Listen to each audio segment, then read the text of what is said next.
Hello and welcome back to ESA Cup Season 5. We're into the spicy bits of this kind of season, if you want to call it that.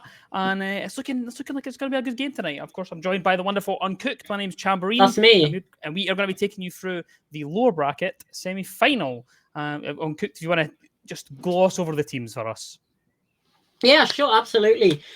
Currently in the lobby, we have NightWolve eSports and MVG UK. Both of these teams, as far as I'm aware, have had a pretty similar story to get here. If we just want to have a look at the bracket, NightWolve, actually, I'm pretty sure faltered in their very first.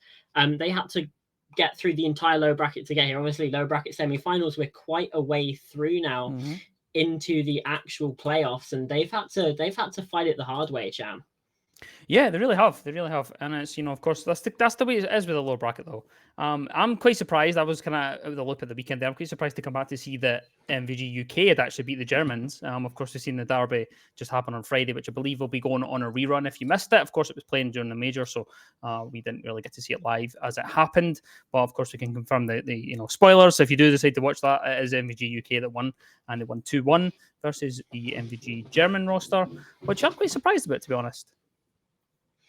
Yeah, absolutely. And speaking of MVG UK, they've also had to fight through the entire lower bracket. They also fell in that first round of the upper bracket. However, that was to Entropy, who are currently in the grand final. So I guess you can't really take that to heart too much. Entropy have only dropped one map in the entire playoffs, and they only dropped two in the group stage. So overall, so far, I'm just going to quickly do some intense mathematics. They are currently looking at, I think, like 13-3 in terms of maps over the entire season, something like that, which is a ridiculous scoreline. So MVG, I don't think are going to be too pressed about losing to them. But NightWolve, again, it was a kind of a similar unfortunate story. They had to play 4 versus 5 in their first map in that upper bracket round 1, and then just couldn't get their way back into the series, lost 2-0, but they've completely stormed everyone else. Yeah, and the thing is the way that lower brackets and upper brackets work out is you do tend to get a Cinderella story to some degree from someone at some point, and it does look like that's being set up for MVG, to be honest. Dropping so early, lower bracket round 1, they've just been hammering through, and the good teams as well. They beat Misclick, they beat Empire, and they just beat obviously MVG Germany as well. And up against NightWolves tonight, obviously the winner of this faces Minions in the lower bracket final, and then the winner of that then faces Entropy in the grand final. So there's still quite a busy week ahead for MVG. And the thing is, of course, Entropy have a full week and a half of just kind of chilling out and not really having to do much, whereas MVG still have tonight and then another game and then the grand final on Sunday if they get there. And I'm kind of hoping to do it because I want to see a full lower bracket run. I like to see them. Yeah, well, for one of these teams, they will certainly at least make the lower bracket run all the way to the lower final, because they've both come from the same place, really. Is they lost in the upper bracket round 1. They've come all the way through the lower bracket. Every team that has dropped down from the upper bracket, aside from these two and Minions, has faltered. So despite having that sort of second life, the momentum starts to build when you're that lower bracket team, and it shows, because the teams that lose, and then some of them even had to play their lower bracket game the next day, they just couldn't get it going. Whereas you've had the teams that are on 2-3 game win streaks just coming through the lower bracket, just feeling themselves. And that's kind of why we have both these teams here. They've relied on that momentum to get themselves through. Obviously, MVG, they did also have a forfeit win in that first round of the lower bracket. So they had a bit more of prep time to go up against Misclick, Empire Esport, and then their German counterparts. Yeah, and of course, coming back to obviously the actual game we have tonight against, of course, NightWolves, and we'll get into the map side of things, and we'll have a look at where we are going to be destined to go for this one. I think that I wouldn't be surprised if we see Oregon. I wouldn't be surprised if we see Chalet, if I'm completely honest. We'll also, just before we do that, we'll just cover the fact that we do have a little bit of a prediction that, of course, the community gets to and get themselves involved in that. So, of course, going forward, if you don't know, we do that on Twitter. So just below the announcements is where we usually post that if you want to get involved in future. But for this one, NightWolves seem to be the favourites so far, 55% to 45% uncooked. Yeah, I mean, it certainly seems pretty close, and honestly, I don't blame the community for having the prediction be this close. These two teams, once again, are kind of, they have the same story. They've kind of faced the same challenges and come out about it pretty much the same. Everything about this matchup is equal, which means it's very, very difficult to predict, right? It's insanely difficult to actually try and figure out what's going to happen in this one, just because everything just looks so damn equal, so damn favored to neither side. I reckon this could be 3 maps. I hope it's 3 maps, because we've had quite a lot of 2-0s, to be honest, and quite a few unconvincing games. There has been a few close ones, but I'm hoping it's close. I'm hoping we get all 3. It would be lovely to see. And of course, just as we mentioned maps, this is where we're going to be looking at just now and seeing what is actually going to be the destination for this. Even Oregon banned away first. I like to see it. I like to see Oregon getting taken away, especially on a best of 3, because it is the most popular map in the map pool stuff. I like to see it going. And Villa as well. Okay, so we're definitely going to get some rogue maps today, at least. Yeah, absolutely. Border going away as well. I know that especially some other people at ESA really like Border, but also going is Bank. So, we still do have sort of Clubhouse Cafe still in, which are those more standard maps. Chalet as well, which, how thrilled I am to see Chalet, and indeed it will be our first map. So that's great. But, we actually have a skyscraper coming through. Okay. I'm still looking at that theme park, but it might get banned away in these final ones. But yeah, looking at theme park, indeed it does go. But yeah, I'm still gassed about seeing skyscraper come through. Of course, skyscraper's like banger of a map. I don't get to see it too much because people are a little bit scared of it. And the thing is the map pools in terms of the actual the whole cup as a whole hasn't been that deep. There's not really been any teams that have had anything that's really been an outlier for the maps. And this is where the teams that start to get deeper into the competitions will have a deeper map pool, and that's why we're seeing Sky. I like to see it. I like to see them kind of away from the standards. Of course, Chalet does sneak through, and Cafe it kind of floats around being in and around the best of 3 kind of scenario. So at least running for at least some kind of spicy maps, But first of all, of course, Chalet will be the destination. You'll have NightWolve's defense first, and we'll see where that takes us. Yeah, absolutely. It's going to be again, Chalet kind of standard, but yeah. The thing is that we're guaranteed skyscraper as well. It's not like it's snuck through as a decider. We're definitely going to see it. So all I'm saying is in the break between map 1 and map 2, I'm going to be rehearsing my callouts, because I have not casted this map in so long. So yeah, we should just be getting into the game fairly shortly. Yeah, we have everybody ready, and I can hear it ticking in the background, so it is pretty ready to go. So just as you mentioned it, here we go into Chalet. We're heading in. We will get a look at where these teams are, going to be setting things up and whatnot, and we'll see what they have in store for us. But the operator bans, what are you thinking, Uncooked? Well, I mean, I certainly think we're probably going to see like a Flores ban, very popular ban in ESA, very popular ban on this map, kind of the perfect storm to be taken out. As for the other one, probably like a Jackal. I know I'm being really safe here, but I doubt that these teams are going to want to be trying to do anything too ridiculous when it comes to this. And we will see it's actually ESA being taken away, which is a bit less of a common ban, but still very standard, thinking about pushing through the snowmobile garage on the basement, thinking about heck, even fluke balcony into office. That door can be very well held by an ESA, so just sort of that security that the attack might have being taken away, and knock as well. So 2 quite sensible bans, but maybe just not quite the most popular that we've been seeing so far. Well, you say that. ESA's out there, okay, ESA's slightly different, and generally the ban you'll see on Chalet, that's where most of our bans came through. However, the knock ban is the most banned attacker, 72 times after tonight. It's insane. That's a ban rate of 55%, over half the time, which is nuts. And then Solus, of course, who's, surprise, 76 time banned. Yeah, so there's quite a bit of bans for those 2. No surprise to see those go. I'm suspecting maybe a Flores to finish it off would be the one that I would see. A Flores? On defense? Well, I'm waffling.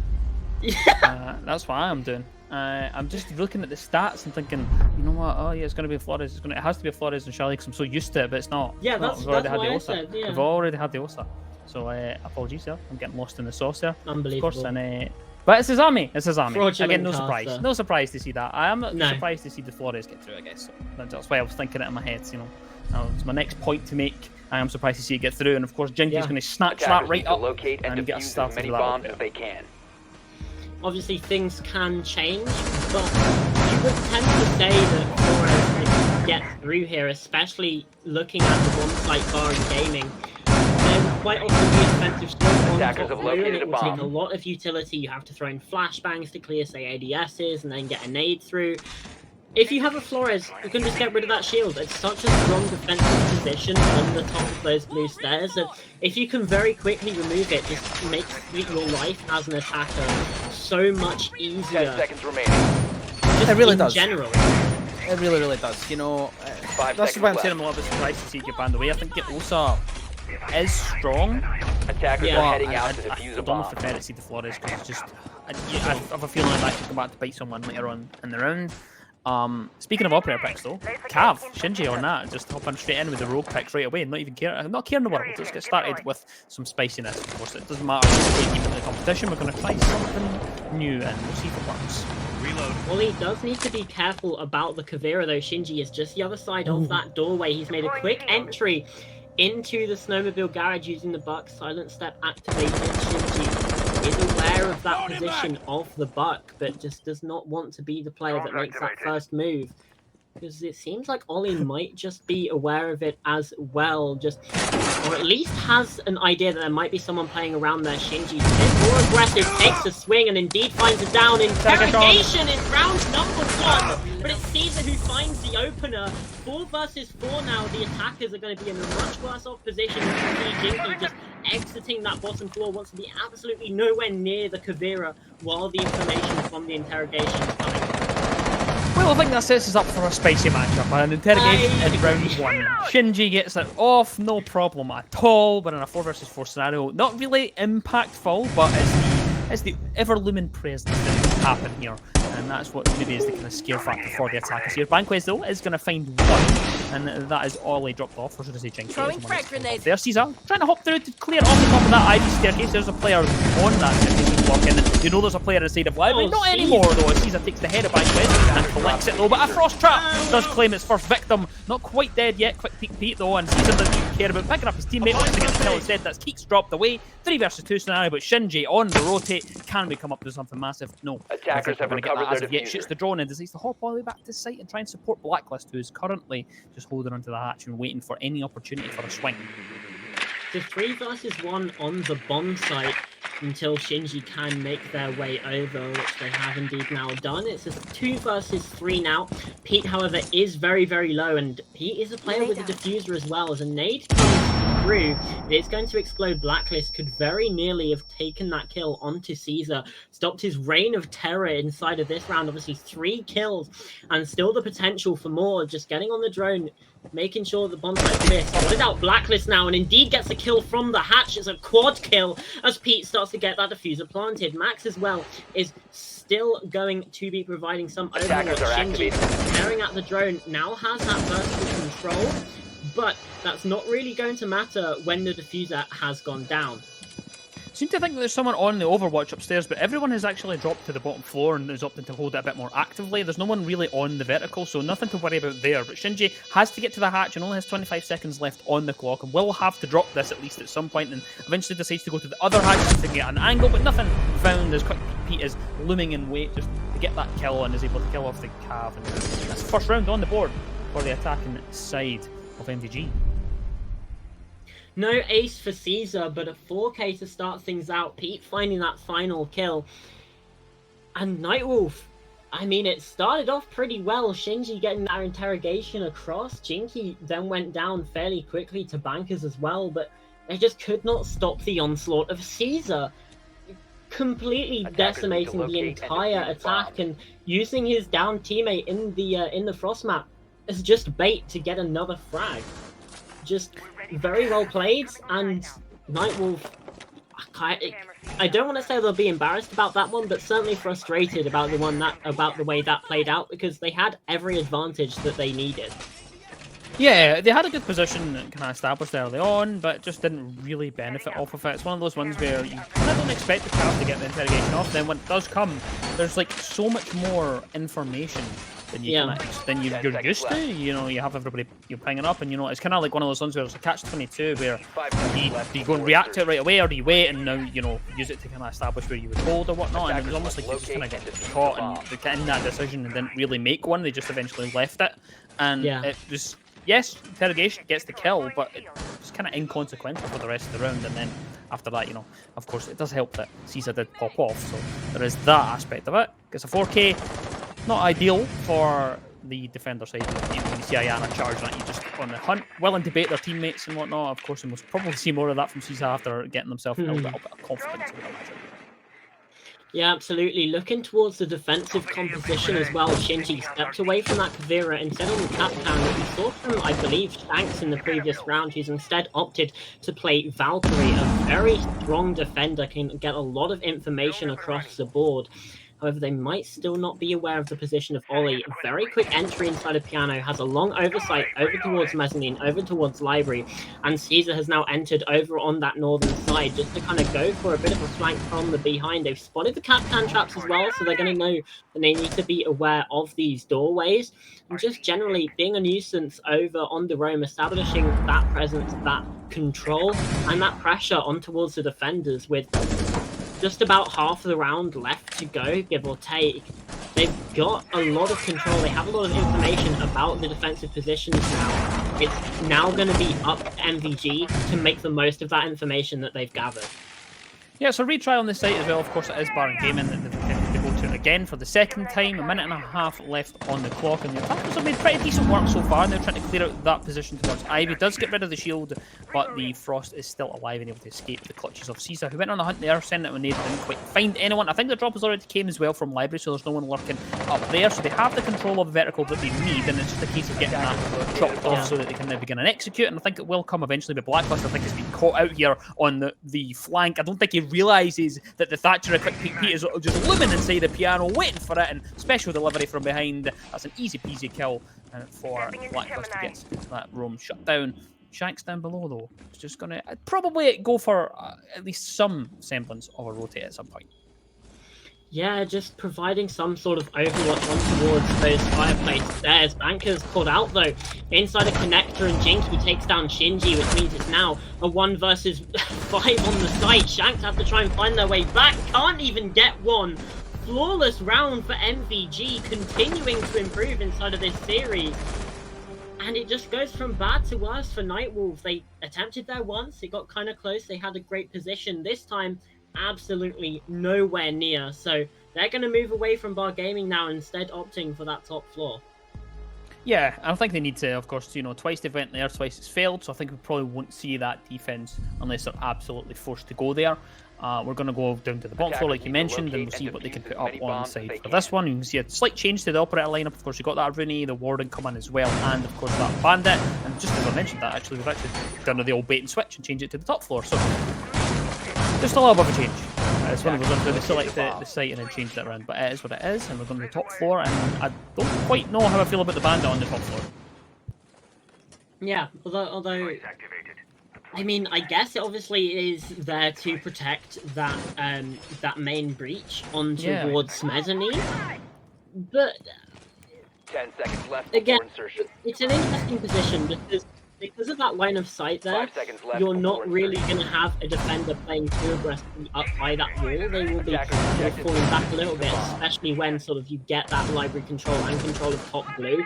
The defense are going to have to push back, and it just gives a free window to open up the breach. So you kind of get a 2-for-1 as soon as you get that positioning, which means, as you can see, Keeks and 2 more players, Shanks and I believe Bankers as well, just making sure that this top blue library corridor position does not fall into the hands of the attack. Ollie though is going to make an attempt to try and claim it, but just has to drop away just to avoid being called out early, avoid being that disadvantage to the team. Yeah, just went to pop open that barricade, see if they could catch anyone out. They did actually technically catch out the Aruni, but they also caught themselves out because they just were not expecting there to be someone there so close. And nothing, no harm done to either side. They're able to drop off and whatnot, and it just leaves that window for Vanquist to kind of watch onto and just to be wary of in case someone decides to pop in there. But we'll see how that plays out later on the round. Just getting all the drone work done downstairs. It looks as though they are going to go for that vertical. They have got the IQ on side, and you can see that heads up display just coming just now, from Ollie, just to try and spot out any of those gadgets. You will see those bandit parties spotting out. Trying to get them through the soft wall is a little bit trickier, just trying to avoid those metal beams. Shinji, though, is going to find the C4 kill onto Jinky, and it's a 5 versus 4 scenario established in favour of that defence of NightWolves. Yeah, it's a decent start from them. They've got that opening pick, and they're in a very solid position now, 5 versus 4, as the timer continues to tick away. Although Pete isn't quite able to get the kill onto Blacklist. Instead, it's reversed. The Jaeger finds it, and the kill onto Caesar as well on the solar stairs. Calamity inside of the top floor, as that's a missed opportunity. Turns into 2 kills the other way, and this looks like it's gearing up to be the first round for NightWolve here on the top floor. Ollie now retaking that position that Diana was playing the moment before. This Blacklist with a triple, taking out Max. Now Ollie is the only one left. How about a flawless round of their own? NightWolve answer back, and this time it's them on the positive end of a flawless. Listen, right? I am someone who likes to be positive and point out, a team are doing well, and yes, they were doing well on the defense there. However, that is an egregious miss onto Blacklist there. Completely not facing them the wrong way. Multiple chances to kill them off. Instead, they miss every single shot possible. Blacklist gets himself a 4K or a 3K. And wins the round outright for so not the situation you want. You want to make sure you hit the shots. It's not ideal. I think that was probably almost a gift of the round, but they'll be happy with it. It'll boost the morale at least. They'll get someone on the scoreboard, and it's always good to get that first round done and dusted. So it can mean that they can now wipe sweat from their brow and now begin to go to work. And of course, we're going to go to the kitchen and see if we can come up with a slightly different defense. Yeah, obviously this defense does kind of build on the positives, the strengths of that top floor bomb site, because quite often you will have a defensive hold up here 10 seconds left because the vertical control on this site is just so important. However, they are at least partially reinforcing the master wall and potentially leaving Office really just in the control of the attack. They do also have like mirror windows, but I don't actually know if this is a setup. I think it is. I'm definitely not fan of it. I think Office control is such a massive part of defending this fight. If they have just given it up free, it's looking a little shaky. I mean, I've seen it done before. Some people like to just give them it because, you can then... It's a little bit easier to defend inside the piano and master than it is to I've seen it done before, and it's succeeded 0 times. So, that's all I'm saying. Yeah, we'll see if it works. Blacklist has just, of course, made both of us eat our words and popped into Office to hold it at least. So we'll see how that kind of pans out for them. The attackers haven't really got too much kind of inroads into the site as of yet. Ollie, though, downstairs has, of course, the G36 with the silencer, which is ever so popular nowadays. They do have the gridlock on site as well. The head angle you can see just in front of where Ollie was just about to peek from that reinforcement that holds onto the main staircase as well. So it's a nice angle that can be held if no one in chat knows about it. Blacklist above though, inside of Office, just as we mentioned, we do like to see an Office hold, and I think they're going for the sneaky Office hold. It looks as though Blacklist is going to wait in here and for the opportunity to get himself a double kill if he can land the shots. He does indeed get them. Wow. Both dead to rights. 5 versus 3 established. Very sneaky play from Blacklist, who again is going to be the massive player inside this round for NightWolves. Yeah, absolutely. He was just kind of playing his life there in that Office, obviously with not many opportunities for a rotation. Instead, rotates outside, finds one pick. Ollie is able to find a response, but still down to about 30 HP. It very easily could have been a quad kill for Blacklist. However, Pete now gets in on the action, taking down Bankers, and now it's a 3 versus 2.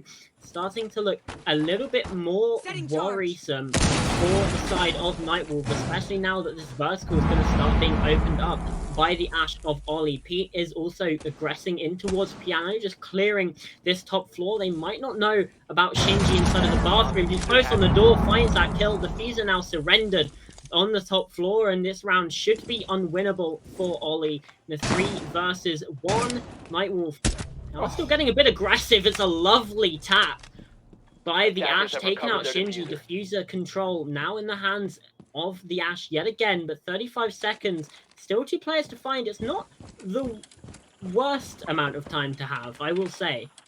Yeah, it could certainly be worse. 30 seconds on the clock. There is a mirror, though, that's just ever so daunting to face up against. Of course, the Ash has no utility that can be of benefit to try and cover themselves, though. Instead, just going to try and use the cover of gunfire to get in. Isn't going to be successful, as Keeks is just going to pop it from behind the mirror and get the kill. But Ollie is just, a valiant effort. He's seen upstairs. He knew that people were going to overpeak a little bit, and he just decided, here, have some of that, pal. At least, I'm going to have an exit frag, at least 2-2 on the scoreboard now. And things are looking a little bit more spicy on Chile. I mean, things looked spicy when we got that round 1 interrogation, but now it's looking a little bit more equal. Bar Gaming coming back yet again, though. So hopefully, for NightWolve's sake, they're able to take this one across the board, because this is the only site that has been won by the attack. So... it's not... I'm a little bit puzzled by it, because we've been there twice, and the bottom floor is there. Basement is there, yeah. Yes, I mean, it's not as strong as it used to be, the basement, but it's still relatively strong. You still put up a good effort, and of course the mirror is open, so it's a much stronger site than what it could be because of that Overwatch that she provides. So quite surprised it's not gone there. Hopefully they have made the right corrections to this defense and they can at least get this one. Maybe they know something. Maybe they know exactly where the issues were. Maybe they knew exactly where the leaks were in the pond, and hopefully they can fix them and plug them and see if they can get a better round from them. Attackers are moving to defuse a bomb. Yeah, another thing as well is obviously this is the 29th time we've seen Chalet be played here in the league.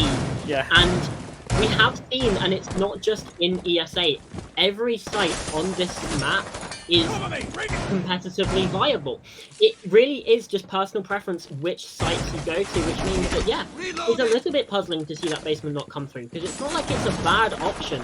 Although another thing you mentioned about Mira on the basement, I'm surprised we're not seeing Mira on this site, because he is also very strong when defending Bar Gaming, so just a little bit surprising. Instead, we do have Mozzie coming through, maybe just a bit more used for the gun. Bankers as well is on the Warden. The MPX is a very good weapon, but also just in case any sort of Ying executes come through, that could be good. But he's in fact playing off-site, so mainly just being used for the weapon, I think. First kill's going to come across the board, though. Caesar collects the life of Banquez, who was trying to go on for a little bit of a backstab behind these attackers. Didn't quite get it, though. They knew exactly where he was. He had the drones on them. And I like just something in the background while you were talking there. Just I spotted a little kind of cheekiness that came from Blacklist. He had been playing in offices before, and obviously got that double kill for playing in the half-wall area, the default plan. This time, they made sure to double drone it. They flicked around the corner, and it was like they had to definitely check that they were not going to be in the exact same place. The same thing. And this time, they're able to get because of it, they're able to go ahead and get Banquez and lock that one out. So they have all the control they need all the way up towards Office and Piano. Of course, still a little bit worried of any flanks that could come through. Ollie just holding into that angle towards that top main stairs, but has control all the way up towards Library Staircase.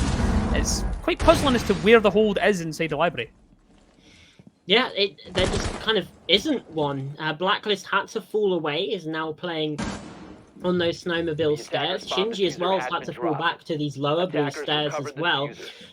And it means that the defense has just sort of had to take a little bit of a step back, and that's going to allow Pete an opening to take down Shanks. 0-3 so far in this map, and Ollie's going to take down Blacklist, rotated up from the basement, and now Shinji caught out as well. It's a one-person fight. Pete has to hold on, and now there's a cacophony, explosions all around. Jinky does not spot him, is able to find that kill. That's diffuser down as well, so potentially does have a little bit more of an advantage, but can't win it out against Ollie. That's now a third round won for MVG and a third round lost on this bomb site for NightWolve.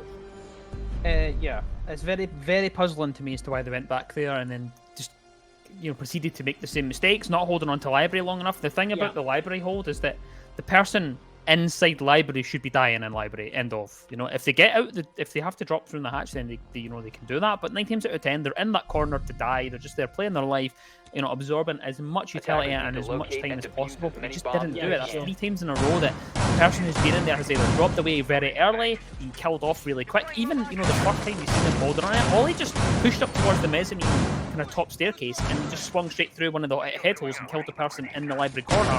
It's very simple stuff that they're kind of lagging behind on here on that defense for that site. So don't think we should see it again. I'm hoping we don't see it again ever inside this map at least.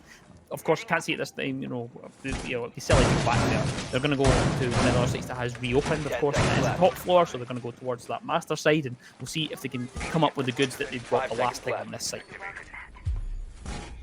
Yeah, that's certainly the hope for them, because, well, a 4-2 half wouldn't be the worst on the attack. I'm just going to quickly check the statistics. I believe it's about 50-50. 52% of rounds are being won by the attack here, and that's from a decent 296 rounds of Chalet that we've had to endure over the course of this season. So you'd say that those stats are pretty reliable to go from. It's about 50-50, so getting that 3-3, the attack is slightly more favored, so that kind of opens you up to get that 4-2 on your attacking half. However, it's going to be made a bit more difficult as Bankless gets taken down by Caesar immediately. Not quite on the hot streak that they were at the very start of this map, but still not doing badly, still 7-2. And Pete has also started to wake up here in these past few rounds. It's just going from bad to worse. Max finds 1, 2 versus 5. Blacklist rotating up these library stairs, might get caught out by the attackers instead. Can't find the kill onto Caesar, but it does allow Pete to open up this scoreboard. All decided NightWolve not for long though. Ollie from down below finds that nade kill. Blacklist another, but it's going to have to be an ace if they want to get the down across the board. And Pete still standing in the way on mezzanine. Going to get the kill across. That's now 4 rounds to 2 as MVG extend their lead here on Chalet. Yep, a very good attack. I think they're playing really coordinated. They're making sure they tick the boxes. They had the vertical nades coming through, the yellow pings coming through. It was really nicely done. I mean, I will give some credit to the defense there. They seem to have an idea of where they were coming from. You've seen the kind of link up where when we've seen the missed shots coming from the Mozzie and immediate kind of protection from the Jaeger as well at the same side, so there was at least a little bit of a link up. It's just done off a little bit lackluster so far from NightWolve, so we're going to go into that attacker side, which does demand a little bit more coordination. So we'll see if they can start to tick the boxes and just fulfill the kind of default stuff is what they've really not been quite been doing. And of course, on the defensive side of things, of course, because we've just had the side split for anybody that doesn't know, it's 4-2, of course, on the scoreboard, but the other side of things, and it will be MVG to get a chance to do the defense, and they're going to do what you had pointed out that the other side didn't, and they're going to bring that Mira on Baron Gamer. Yeah, she's a very strong pick for, holding up above, holding on to connect. There's something NightWolve kind of struggling with. You can see that mirror window there, and if you look at the top floor, Pete's probably going to place this either inside a kill box or just on that mezzanine wall to just have a bit of extra security on that top floor hold. And it certainly seems like they have a much stronger position. They don't necessarily need to hold library from library, but at the same time, they don't necessarily need to hold mezzanine from mezzanine. They have a lot more options because they've brought this mirror along, and it's going to really allow the defense to flourish, especially when it comes to gunfights and positioning. Yeah, and I'll of course certainly find out in just a second. You see the Mozzie, Ollie just managing to sneak up the staircase in front of the other player on the rappel. Just knew that there's someone around this area, knows there's going to be someone to come up that staircase, sends a C4 out and doesn't catch anybody because just in time Blacklist is able to push up and dodge out from that C4 that did come from behind there, and now going to try and sweep through towards Solar and into that master bathroom area to try and go on the hunt to find Ollie, who's now dropped all the way back to mezzanine. Just like I mentioned on the kind of defense side for NightWolve, that kind of criticised them, there wasn't much of a hold inside of library. We do seem to have that this time on the defense for MVG. It's back that has that job, just hold into that corner and just play as long as humanly possible, joined with their brother in arms behind that Mina inside of the kill box area. Now Blacklist and Co are going to stack up inside the piano and now begin this constriction down towards the library side and see if they can get some avenue into sight. Yeah, absolutely. It's going to be the big question of how much they can hold on here. As finally that kill box position is going to be cleared away by the ace. The mute jammer is, I believe, just going to make things keep the mirror window intact, but Ollie does eventually fall to the AK-12 of Shanks. Finally finding the scoreboard inside of this game, makes it all 10 players now, and Bankers what's the feat of Mac, but is not able to find it. Catch-up comes through as well. This is good time wasted though by NightWolve. 50 seconds still on the clock. And NightWolve have to try and claim the rest of this top floor control. They don't seem to know that Mac has gone away from this position. Banquers just still watching that area, but it's actually Blacklist who finds another kill. Caesar tries to find one back, indeed does. Takes down that Yana, finds a trade from Jinky, making it 4 versus 3 now. Mac is just pressuring that big window. Connector is going to be such a difficult position, especially as Bankers is able to find that kill. Caesar did find one back, but still player advantage for the side of NightWolve. However, Shanks is not on the bomb site just yet. Doesn't even matter though. They all find one apiece, and that's a bit of a bite back from NightWolve, and this site not working out for defense whatsoever.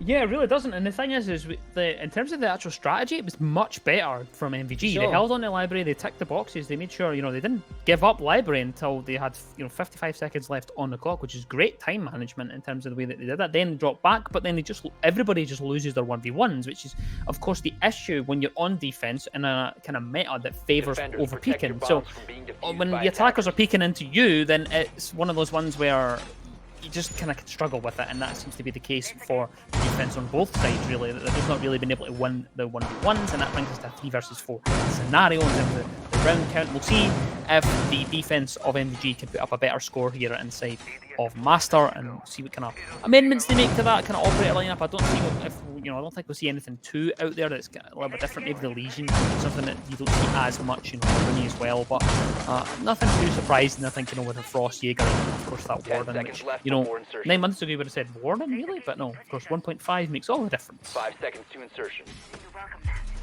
Yeah, indeed. I mean, it is a very, very strong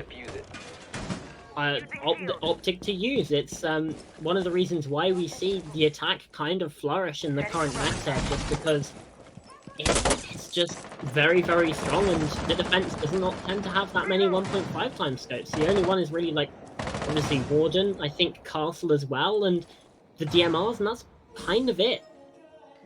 Seesaw, speaking of 1.5, Seesaw and Shinji, and a little bit of a stalemate there. Both had a 1.5 and both kind of just floating around that main kind of double door, but not really going to take any semblance of a gunfight. Instead, Seesaw hops back towards the top of the blue staircase and is going to put a little bit more of a support from the actual direct area into the site. Shanks on the upside down rappel, trying to find any opportunity for a wall bang. The yellow ping did come through, but doesn't quite land the shot through the wall onto the player that was moving around inside of Library. Keeks has brought along the Nomad, which I like to see as well, which is locking off those flanks, making sure that you have some sort of sound cue to make sure that there's no sneak up from behind, which does tend to be the case with Jelly. It does happen quite a lot. Shanks as well, making good time here, opening up that main breach as well, so it's good to see them getting all this stuff inside the 2-minute mark. Speaking of flanks as well, it's not just something you see from the defense, it's also the attack as well. One of the reasons that we see not being banned away, but it's a panic knife from Ollie, and Blacklist is able to capitalize on that kill. He did get the 180 as well, but sometimes you just have that miss in the moment. Either though, the brilliant trade now with double digits inside of this map. And no one else really comes close. You have Pete and you have Blacklist as well, who are kind of nearing that area, but I mean, I guess Ollie as well is nearby, but 10 kills is very, very strong, especially inside of round 8. Still possibly more to come as well before the round is over. 1 minute left here, and while Shanks is on the bomb site, they're just not secure enough in their position to actually go for this plant just yet. They're still worried about Jinky inside of Piano, find that angle across, still worried about any potential C4s that might come through, especially knowing that they have a Warden Caesar with a jump out, taking out Bankers, as the diffuser starts to go down. Shanks is able to complete it. But in a 3 versus 4, Shinji's low. Shanks now taken down. It's going to be a very difficult position. Skeleton Key comes out, as the drone comes through. And that's Mac with a brilliant kill. Jinky's down. It's all down to Caesar, but he gets it. And they're going to be able to go for the revive as well before getting on that diffuser. 12 kills, 8 rounds, 4 deaths. Caesar putting on a show here on Chalet. Bomb diffuser disabled. They certainly are hitting their shots perfectly so far. It's nice to see someone being able to control the Mozzie and the 1.5, which we didn't quite see on the other side. There's a few whiff shots here and there on the other side of the defense, but Caesar seems to have a grip on that gun and a grip on that operator and a grip on this match. 12 kills, 4 deaths, like you just mentioned. They are on a heater so far, and that means that they are in the lead in the driver's seat currently. 5 rounds to 3 in favour of MVG. And now, you know, we're going to change things up, of course. Kitchen Dining is where we're going to be heading for MVG, and they're opting to go for the same site twice in a row. They seem to be a little bit more proactive when it comes to the moving around. They want to go for the full thing. Of course, they've just won Master as well, so they want to go for a rotate round, and I like to see that we'll get to see. I think we might get all of the sites at least. I'm hoping that we're going to get the bottom floor at least something from them. Yeah. I quite like the bottom floor as well. It's honestly, I would put the bottom floor over the top floor in my personal sort of rankings. But yeah, it could. Like I said earlier, it's all down to sort of personal preference, and it's all down to what teams sort of vibe with. And it seems like both these teams, at least so far, not really vibing with that basement bomb site. However, Kitchen Dining now coming through. We're seeing something kind of standard, bring that cast along just to sort of secure the top floor hold. However, Brava, Gridlock coming through.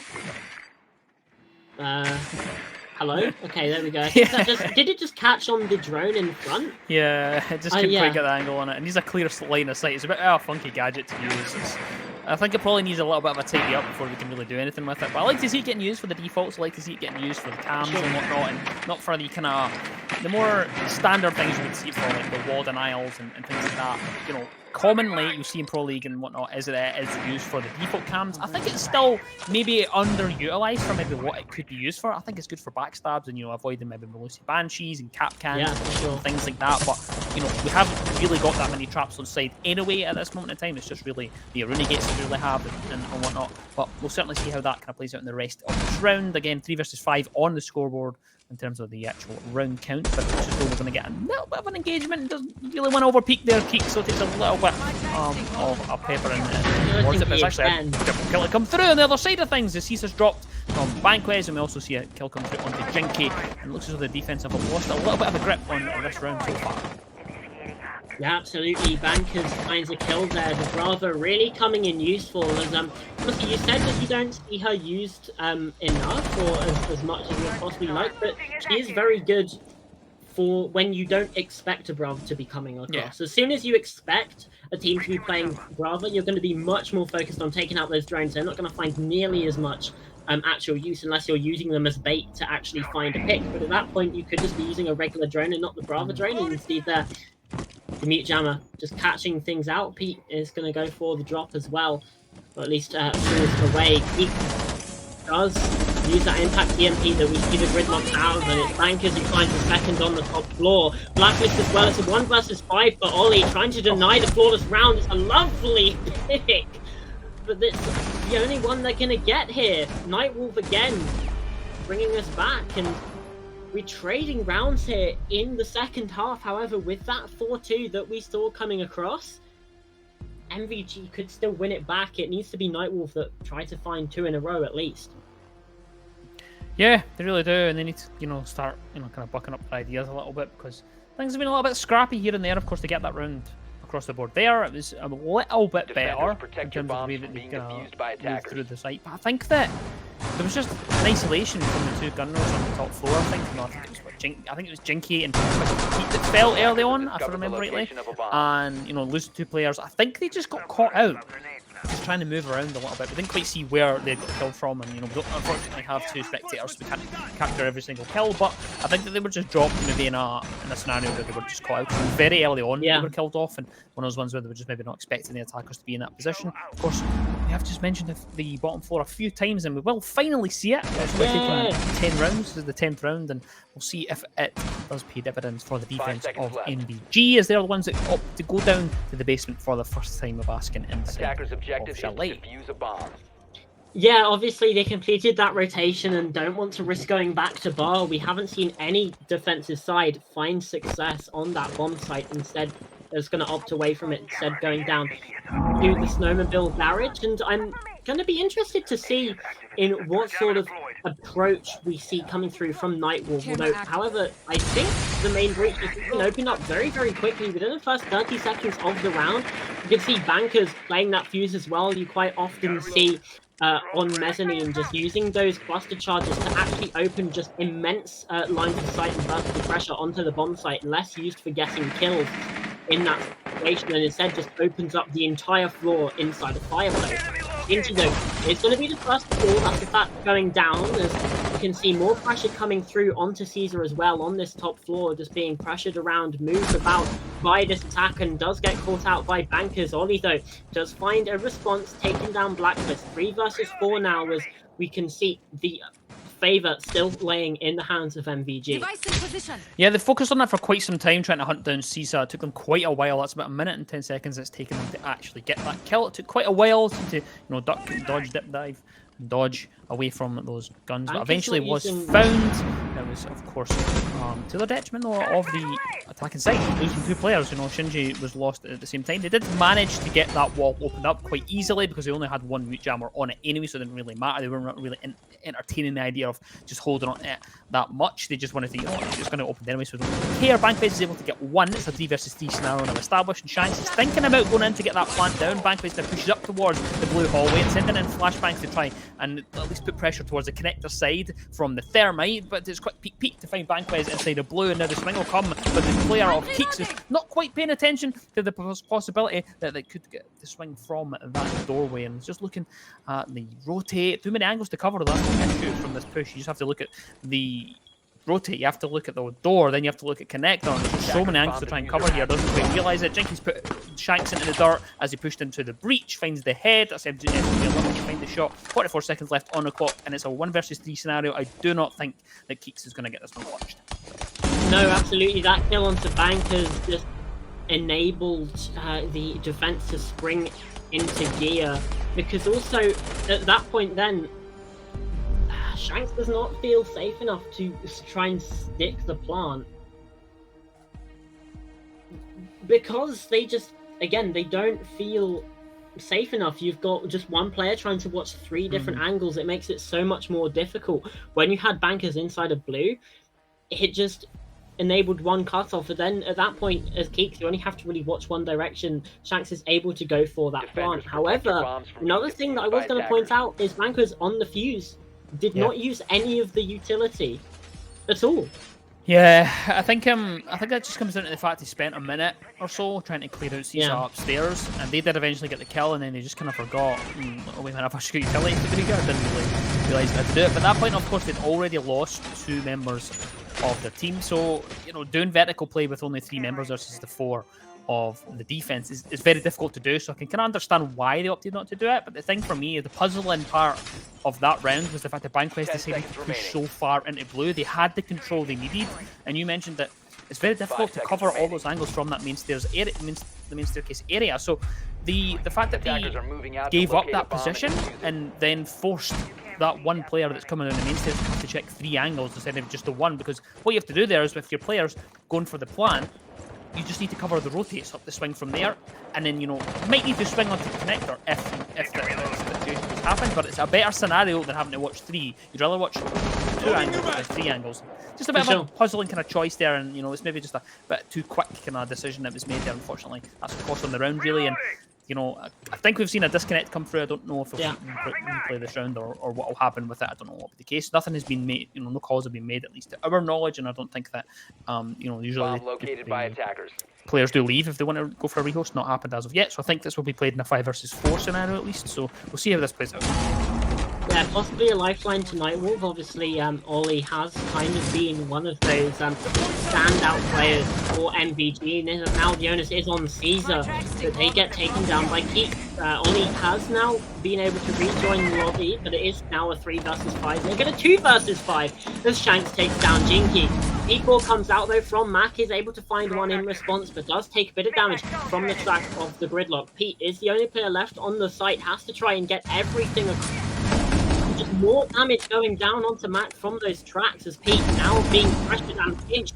Does find one onto Keith. Does not know, actually does know that Shinji's in this position, and Mac's able to take down Bankers. Shinji does find one back now. Is in a much better position for MVG. Mac still has a possibility to clutch this one out. Only 2 players to find. However, the attack is going to start to get this plant down over on the master bedroom side. Mac, a lot of ammunition down below. Attackers activating diffuser. Instead, rotating up mezzanine this round. If it was a 2 versus 2, still looked very likely, but now diffuser down, 2 versus 1. NightWolve looked to be in a good position to get this one away, and you just think if Ollie was not did not disconnect, what this round could have made. Attackers need to protect it. Yeah, it's an unfortunate scenario, of course, as well. Ollie was on a cav down in the basement hiding as well, so there was a potential that could have made a difference. They're not going to mention anything, no, nothing has been said to us in the background. They have just rejoined and not really bothered about it. Perhaps they're just feeling that confident that they're going to win this next round and take the map, but we'll certainly see. Maybe that will come back to bite them. 6-5 on the scoreline as NightWolves are able to get another attack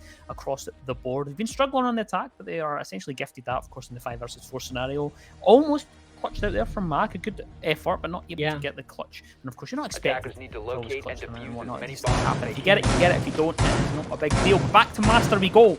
Top floor defense for what could be the last round on this map. 6-5, of course. We're going to see all rounds of regulation, but will they be going to overtime?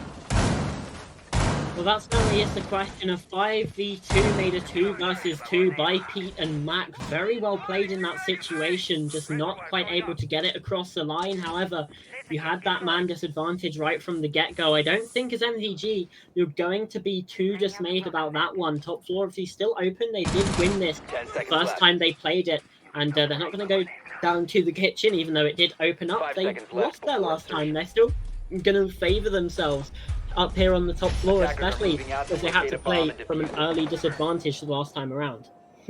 Yeah, I suspect that they'll be confident in winning this one. I think that's going to be the case for MVG. I don't think they'll be too worried of that one. I think if they were, they would have, immediately into the match chat and making sure they got that round replayed.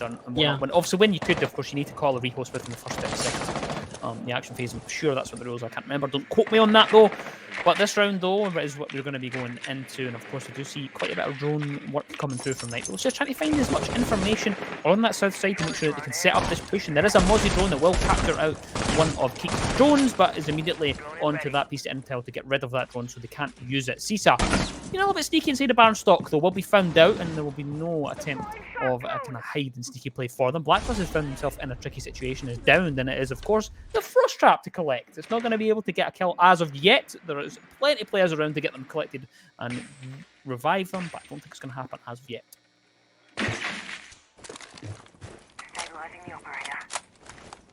Yeah, they are going to have that possibility, but it's a double kill from Caesar, taking advantage of the revive coming through. Blacklist and Keeks both falling to the C4 of the Warden down below. Bankers is now going to go hunting, but Caesar's already just completely dipped away from that situation. Shanks does get the breach open, a little bit of wall still slipping across, which is certainly not going to help. Bankers though has to spin on a dime because there's more pressure coming through down below. Caesar a triple kill, and this is a form that we saw Caesar in at the very start of this game. They got a quad in round number 1 and might just finish it with a quad. No, still a triple.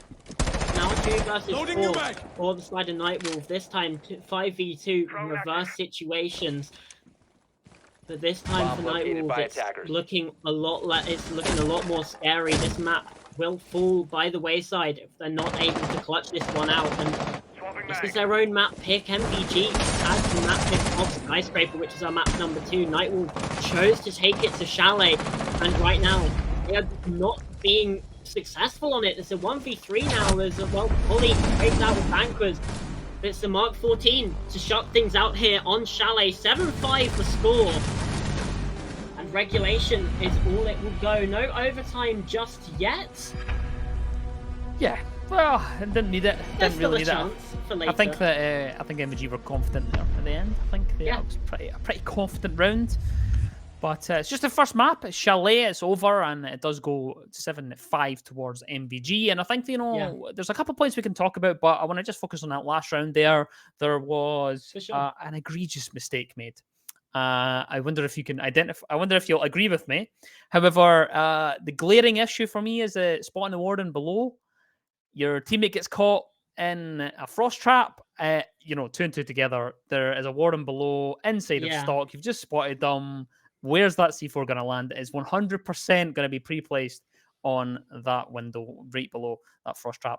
Just didn't read it well. Just unfortunately didn't read it. And Cisa gets himself a double kill and then a triple kill on the round because of it. And it's small mistakes like that NightWolves have continuously made, and MVG have really been able to extrapolate those weaknesses and win out the rounds, and that's meant that they've won this first map. Of course, that was NightWolves' pick, like you just mentioned. So I don't think they'll be too concerned though about losing that. However, I think they'll be concerned of going into Skyscraper. That's the thing for me. I think anyone could have won Chalet because of how often it's been played, but looking at Skyscraper, there's a reason MVG will have picked that. So that's where I'm a bit more concerned for them.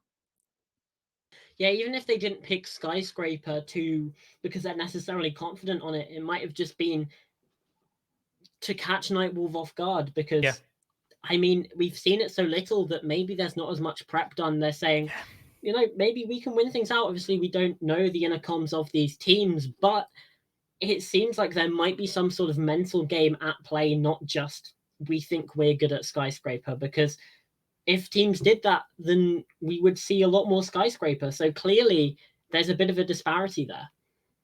Yeah, I'm just looking back through the bracket at the minute, and NightWolves haven't played Skyscraper at all throughout the playoffs. I don't know, obviously, that extends back towards the group stages as well, but they've not played it in quite some time. So whether or not MVG have been prepping this and they know exactly what they want to be doing on it, or like you mentioned, whether or not they're just doing it to catch them out and they're just hoping, throwing some stuff at the wall to see if it sticks. I doubt it. I suspect that this has been prepped. We are that deep into the competition that I think teams are now starting to be a bit more intuitive with their actual picks, with the exception of maybe NightWolves who decided to go to Chalet, which is very common. But it is what it is. If you fancy yourself or the gun skill, then you're going to take people to these kind of standard maps. I have a Skyscraper fact. Go for it. Week 2, NightWolve wins 7-4 against Alpenfesten eSports on Skyscraper. Week 5, NightWolve win 8-6 against Project Black X on Skyscraper. However, those are 2 teams that were eliminated in the group stage. So, especially going to overtime against one of them, maybe there's something there. And obviously it has still been quite a while, week 5 of the group stage, that's over 2 months ago at this point. So again, maybe there's something there that you can read into. Say they did play it twice, but a little bit shaky. They haven't played it in playoffs. They might not necessarily have any recent footage, but can just go, they looked kind of shaky, haven't played it since. This could be where we sort of get that angle. Yeah, I think that's where comes back to the point that I was trying to make, that I don't think they would generally be that concerned about losing Chalet if it was the likes of Oregon or Club or whatever coming up next, because they're that 50-50. Anyone can really win a Chalet, anyone can win an Oregon at the minute, the way lies. MVG on Sky, though, that's where I'm a bit like, I just think that this could be a 2-0, I feel it, because of that. Yeah, absolutely. Well, we'll just have to find out in a minute. Don't go anywhere, because right after this very quick break, we'll be jumping into Skyscraper. We'll see you in about 5 minutes.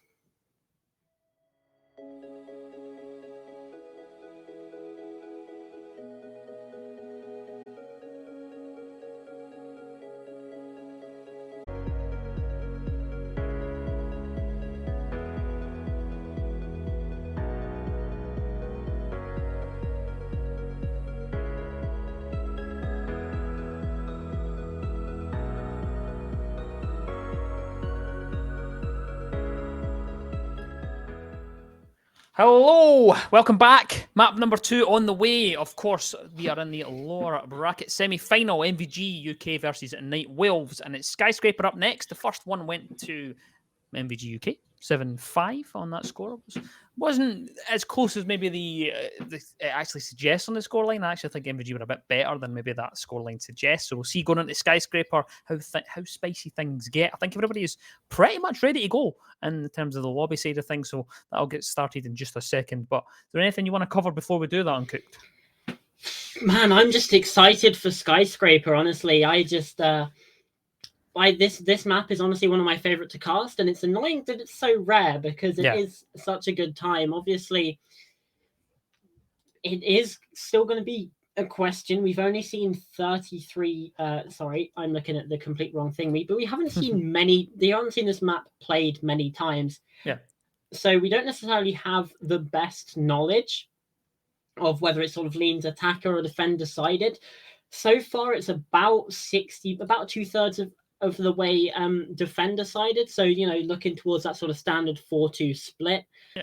However, again, it could very much rely on these teams, looking towards Office. Sometimes attack can just run away on that site. Sometimes it's a defensive stronghold. Same thing for Karaoke and Tea. Same thing for heck. Sometimes even Barbecue and Kitchen can be a primary site for some teams here. The only real constant is that Bedroom and Bathroom doesn't get played.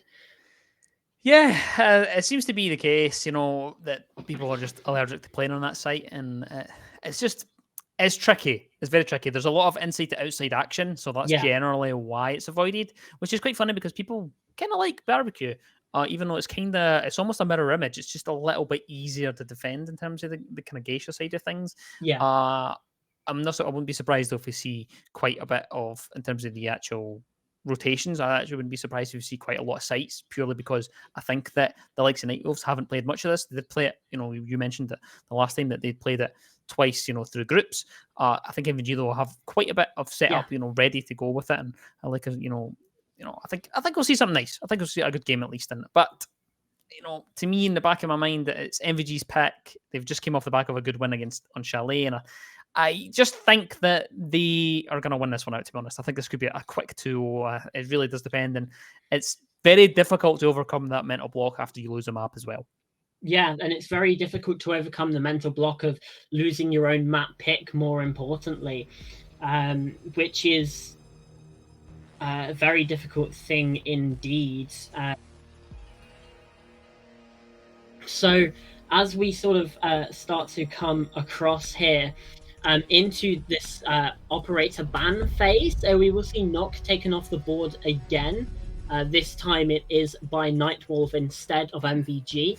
But for this other ban, I don't really know. We might see Ossa coming through yet again. She is very, very powerful, especially looking towards that sort of top black balcony that sort of also goes on to Shrine when attacking Tea Room. However, it could also be a Flores, like we speculated last map. Really, Thatcher even is very, very difficult. Instead, we're going to see a Dokaibi being taken out, which is... Now, this is starting to get a bit more spicy. 5th time being banned for her. And yeah, it makes sense. Those calls are going to be very important at taking out different ratty positions.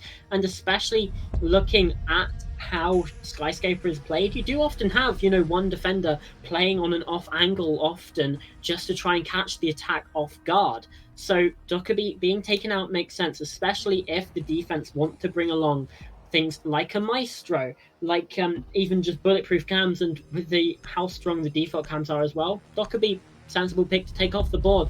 Solace and Valkyrie don't really need much explaining, but I don't know if you want to do that, Cham.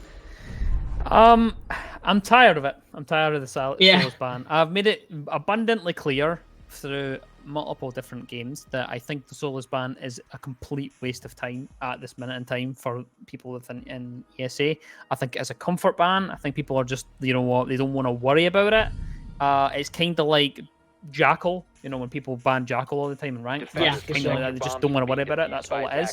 I think there's much more impactful bans, especially on a map like Skyscraper, that would be a lot more helpful for them. They've let the Izami go through. They've let things like the Mira go through. There's so much that went through that ban phase that I think would be more impactful than the Solace at this moment in time. You should be banned 77 times in this league, which is wild.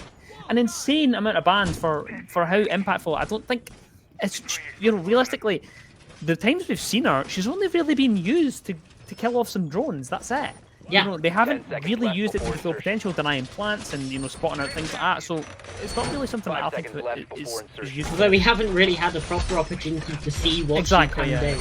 So it's kind of like both sides of that coin, right? Of the high ban rate. Yeah, it just seems like a comfort pick to me. It's like, you know, we kept banning Thatcher after the EMPs were added into the game, even though it didn't really make a difference. It's kind of like that.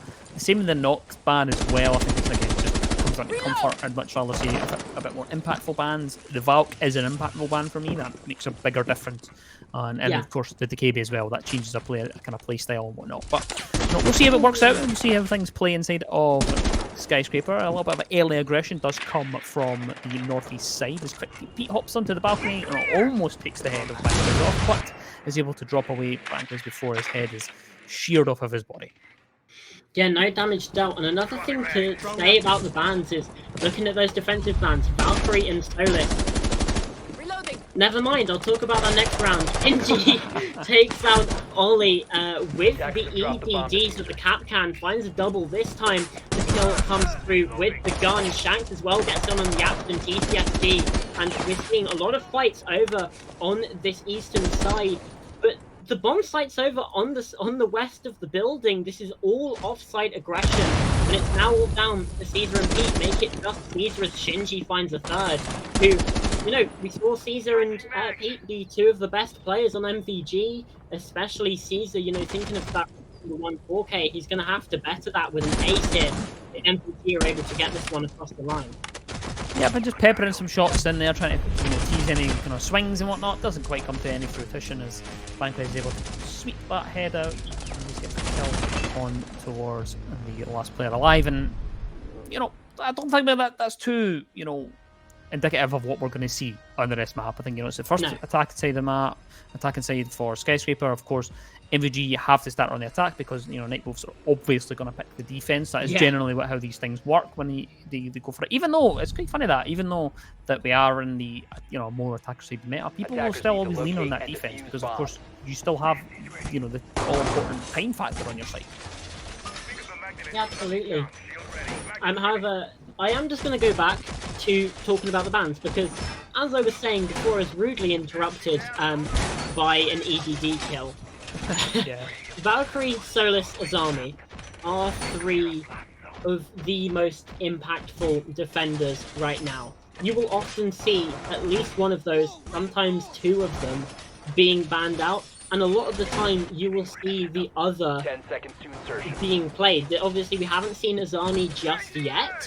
However, you know, Azami, Solus, Valkyrie are, I think it's been called by some people sort of a trident of operators that if all of them are left in, will become just an immense challenge for the attack. So you do see one or two of those being banned out most of the time. However, Azami not being played, I mean, it kind of makes sense, but yeah, a lot of use coming through from those.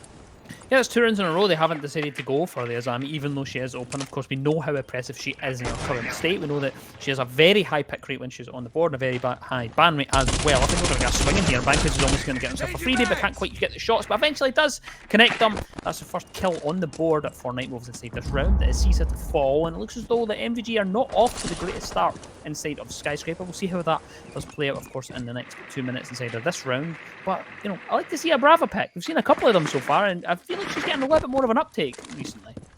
Yeah, 6 kills in a row for NightWolf so far. Make it 7 as Blacklist takes down Pete. And the Brava still in play, but zero drones left and 0 gadgets actually controlled. You can see that small number underneath the zeros to show how many of the gadgets she has left and how many intel gadgets she has taken down. Shinji, there's no way you should be getting that kill. Mac is not able to find it. Bankless finds one as well. Surely this isn't 2 flawlesses in a row. Ollie has to try and step up to the plate here. 1 versus 5. Another 1 versus 5 for one of those standout players from Chalet for MVG. And, well, Skyscraper certainly starting with a statement from NightWolve. 9 really, kills really in is. a row. 9 kills in a row. They're just not at the races so far. They're, you know, I think that Ollie now is just taking the time to just discuss things, and is just gonna, you know, play a little bit. You know, they've still got an extra minute, you know, and they're just gonna discuss things and see if they can fix what has went wrong, really, because they haven't really got anywhere near sight. They've not even got even a slightest attempt at an execute. It's just not happened. Look at this. We're going to see a 1v1 here. I think that the Mozzie of Blacklist knows that Ollie is lurking at the bottom of this black staircase and will likely take that gunfight in just a second there, but not going to look at the right point here. Ollie, as Blacklist is there with the 1.5, just ready for it, and the kill, and does get that. NightWolves take 2 flawless rounds in a row on MVG's pick. You know, I did say it in the break that I thought we were going to see a 2-0 just because of the fact that they were taking us to Skyscraper after a good map on Chalet, but, you know, things are looking a little bit, you know, worrisome, you know, in the first couple of rounds here. Well, if you look at the top of the screen, it does actually say 2-0 right there, so I guess you were correct in that sense. However, it's probably not the way you meant it. And hey, what about this one? Veteran bathroom coming through. Yep. I kind of thought we'd see a few sites out of this, and the reason for that is I think that not many teams play it.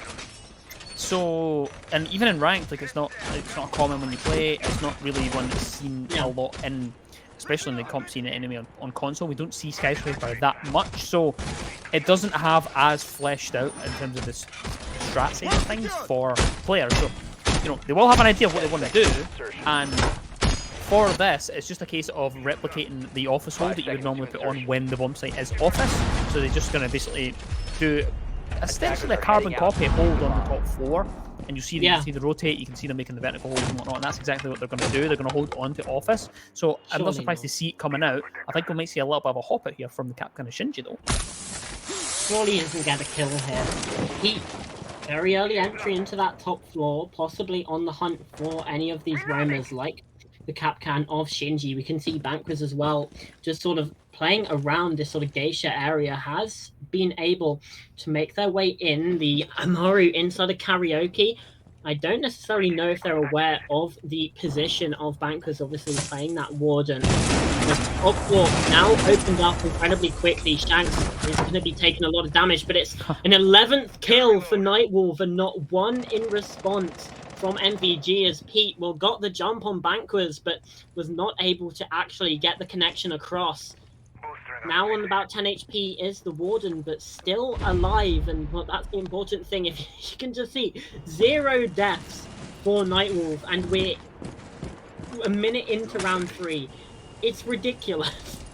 Yeah, so far it's not looking too good for MVG, and I think that they just, you know, went for a kind of balls to the wall scenario there, just throwing quick Pete in a window and hoping for the best, really. I don't think that was a kind of methodically thought out scenario. I don't think they really had an idea of that. That was just a case of, right, Pete, get in a window and see if you can get some kills, and speaking of getting in a window and getting some kills, that's exactly what Ollie does. Finds the kill onto Shinji and knows there's going to be a player to come run from behind, takes the head clean off of Banquest, looking for a third. The yellow pings are coming through, but not quite able to land any shots onto the Mozzie as of yet. Shank takes some damage as well. Of course, opted to go for the 1.5 on the Vector, which is a choice, instead of going for that shotgun with the silencer on it. We'll see if that is able to come through and clutch for that player. But 3 versus 4 scenario. Finally, we get some kills on the board in favour of MVG and Skyscraper.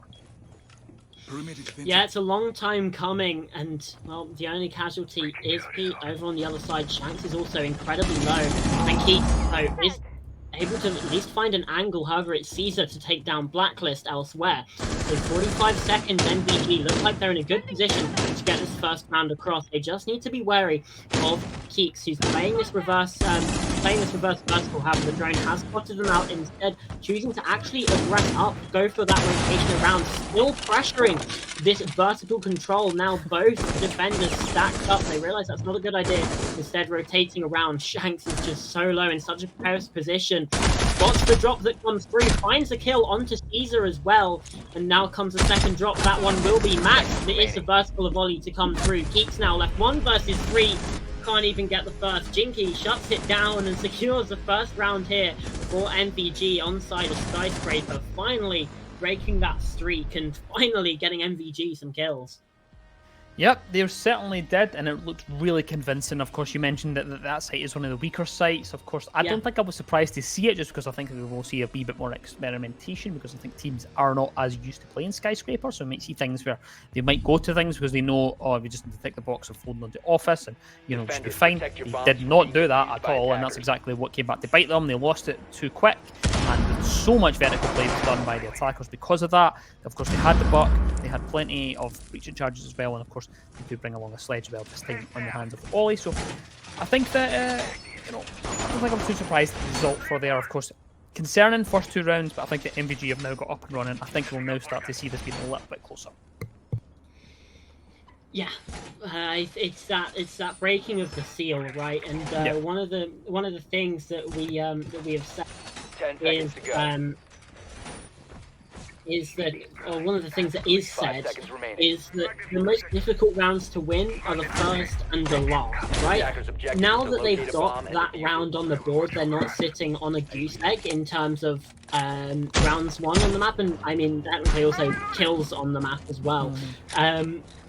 It is going to be easier, and another thing that, you know, has been said is that winning is a trend. You know, if you win more, you're going to be more confident, you're going to play better Siege, whereas if you're losing constantly, you're going to start playing desperate.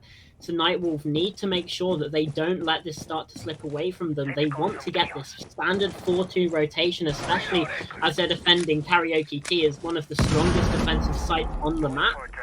They're going to want to get this one across the board. However, the Montaigne coming through from MVG is going to be a bit of a barrier to that.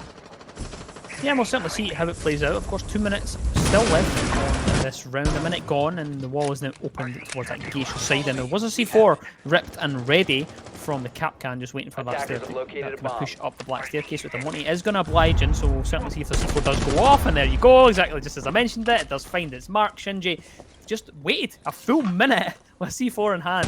I knew someone was going to come up that staircase, and luckily enough, it was the Mozzie. The Mozzie. So they're able to get that dealt with it nice and early. Caesar though finds one. And is able to get blacklist. And exactly. Speaking of Mozzie, taken off the board. A minute and 40 seconds on the clock, and it's a 4 versus 4 scenario established.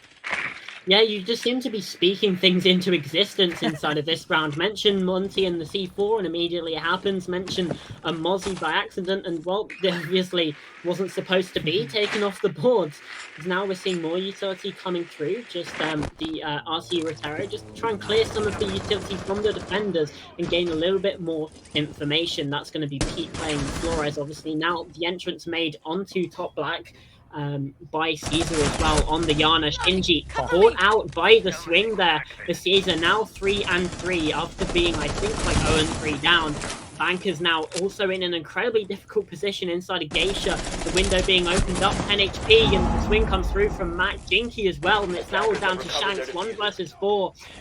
And it just goes from bad to worse. NightWolve now stuck in an incredibly difficult situation. Crossfire's established, and they're going to hit their mark. It's MVG tying us up 2 rounds apiece.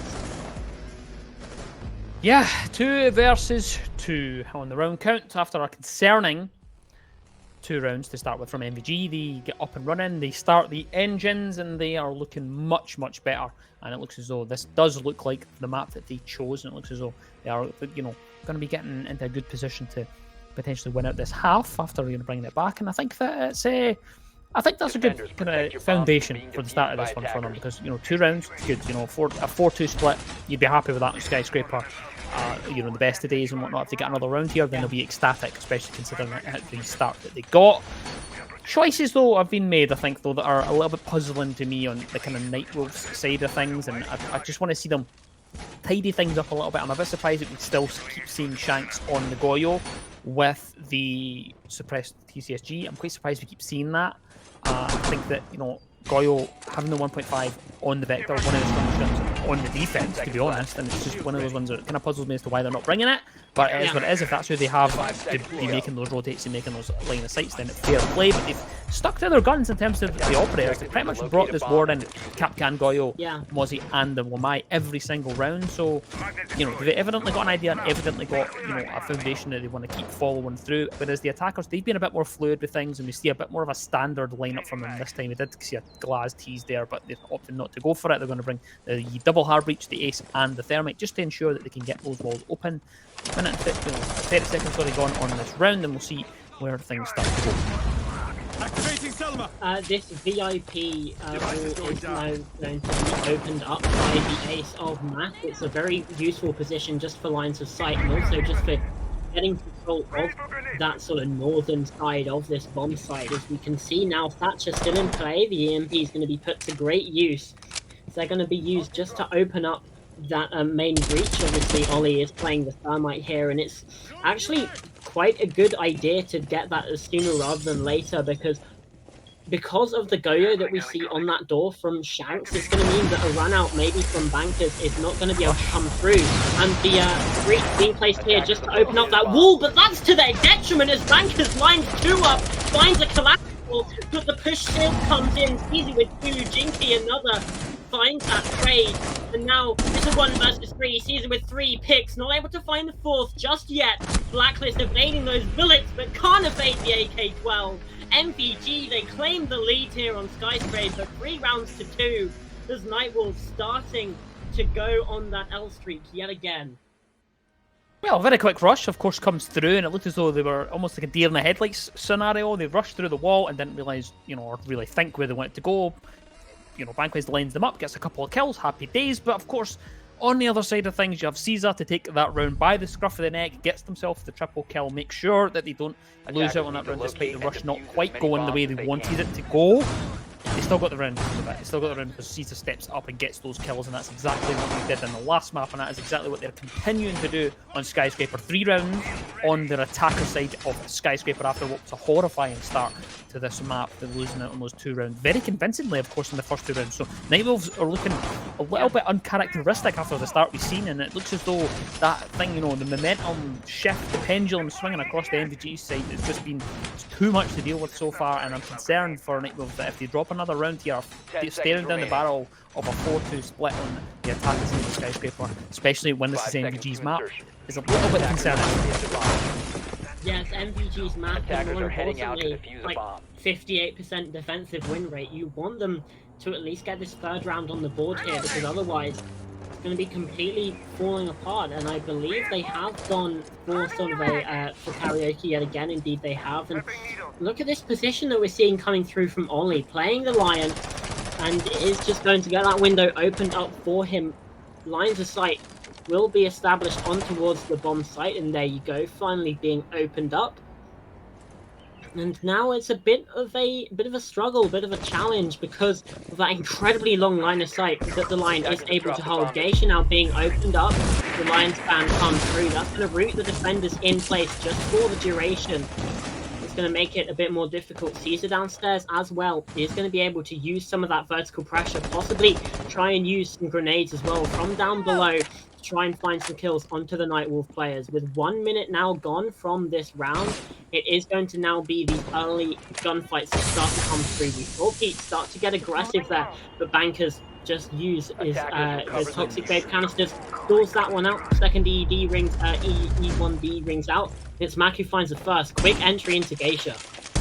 I like that from the positioning for the Lion. They're out in the balcony there, and they didn't opt to open up the barricade. They just wanted to make sure they hid the fact they had a DMR. So it was quite nice that they did that, and they kind of played into that aspect of trying to hide. The operator eventually, of course, they do reveal that it's a Lion, and they activate it right on cue as Max storms in and gets himself a kill there. But it seems to have fallen apart here for NightWolves in the background as Ollie's able to get a kill onto Keeks, and there's still one lingering behind that shield. And I'm pretty sure that Jinky knows they're there, and it looks as though Mac is oh my god, Mac! Triple kill and just hunts everybody down. Doesn't matter that they're on the ace. 1.5, he just goes brrr and finds the double kill to finalise that round and puts it into the dirt and collects himself a 4-2 split on Skyscraper. Squeaky bum time now for NightWolve here. They only got 2 defensive rounds. Granted, they were 2 flawless rounds, but now MVG are off the back of 4 rounds in a row to finish out that half, now looking to go on to the favoured site with that momentum. Possibly even 7 rounds in a row, it certainly isn't unheard of. You have the 2 standard defensive bomb sites that you would win karaoke and office exhibition ahead of you, and then all they have to do is win that tertiary, and when you're 6-2 down, your mental is kind of going to be in the dumps. You would say that, yeah, maybe this could be a 7-2. Obviously, we look like we were going to be eating our words in the start of this map with 2 flawless rounds coming up from NightWolve. We said, you know, this should be a quick 2-0 now. But again, MVG just have a bit more resolution, have a bit more resolve to get things done here. Well, they showed it in that half. Now, again, like I said, advantage, phase of play, momentum in their favor. NightWolve, honestly, this is kind of a must-win round for me, because otherwise it's just going to feel like an insurmountable task. The difference between 4-3 and 5-2 is absolutely huge. It really, really is. You put the nail straight on the head there with that synopsis there. It is perfect. I couldn't put it better myself. I think that this is a key round in terms of where this is going to go, because 4-3 is generally not that big a deal. 5-2 is just a mountain to try and climb. And I think, though, that NightWolves on the attack, they've definitely brought a little bit of a spicier kind of lineup to start things off, bringing along the Twitch, which I'm quite surprised to see people still bringing it along, especially with the nerf to her gun. We've seen her quite often tonight, actually. Quite surprised to see that coming through.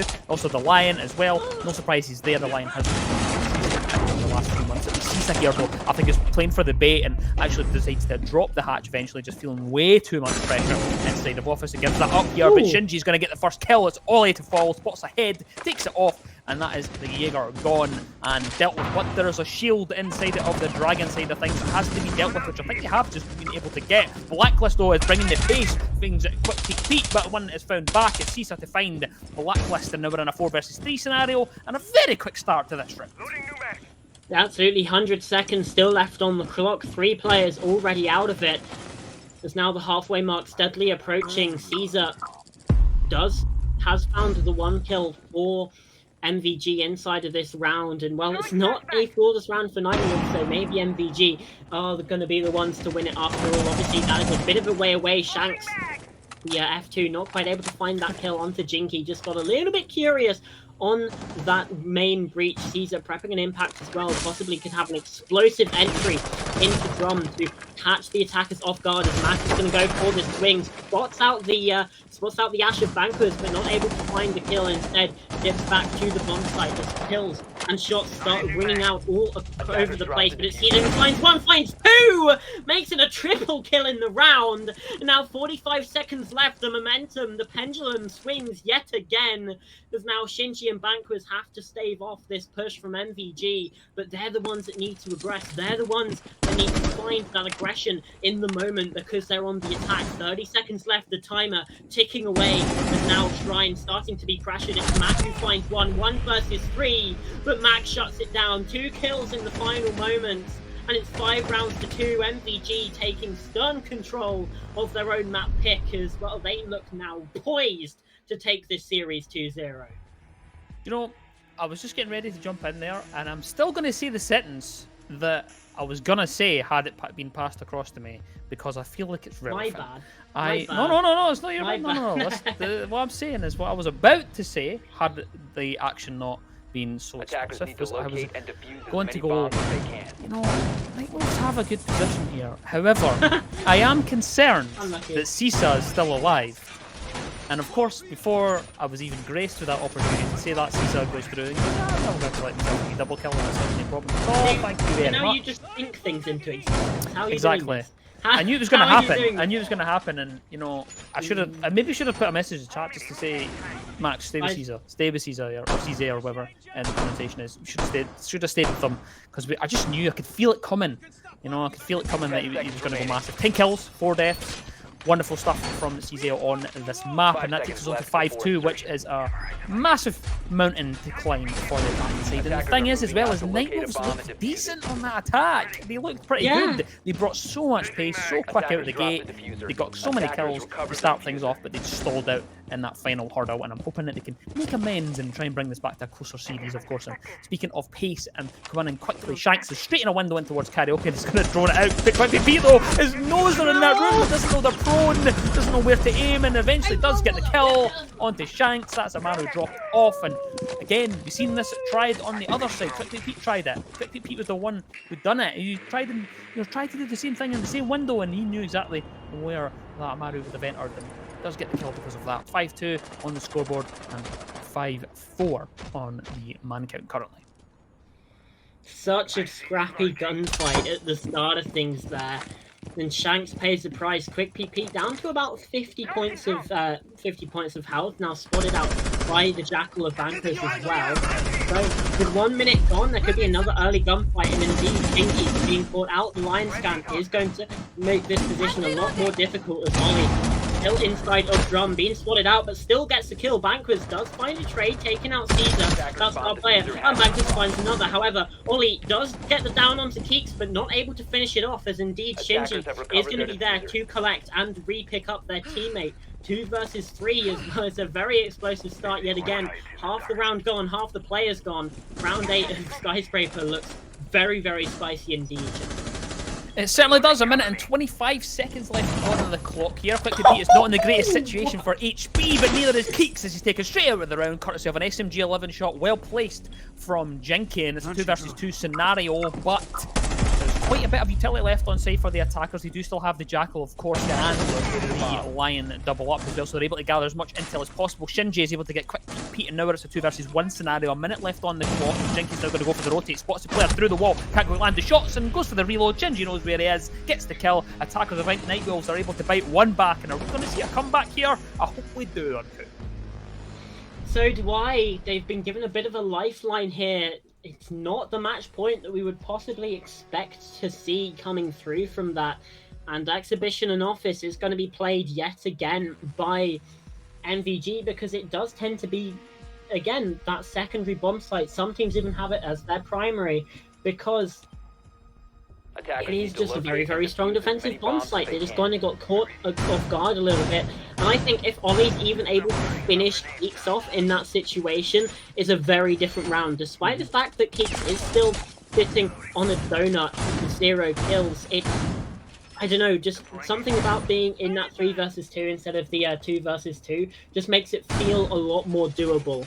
Yeah. So potentially an opportunity missed there by Ollie, but also another thing to point out, Caesar wasn't even given the opportunity to get a kill inside of that round, and we've seen how absolutely massive he can be inside of not alone the series, but just round number 7 completely popped off for them.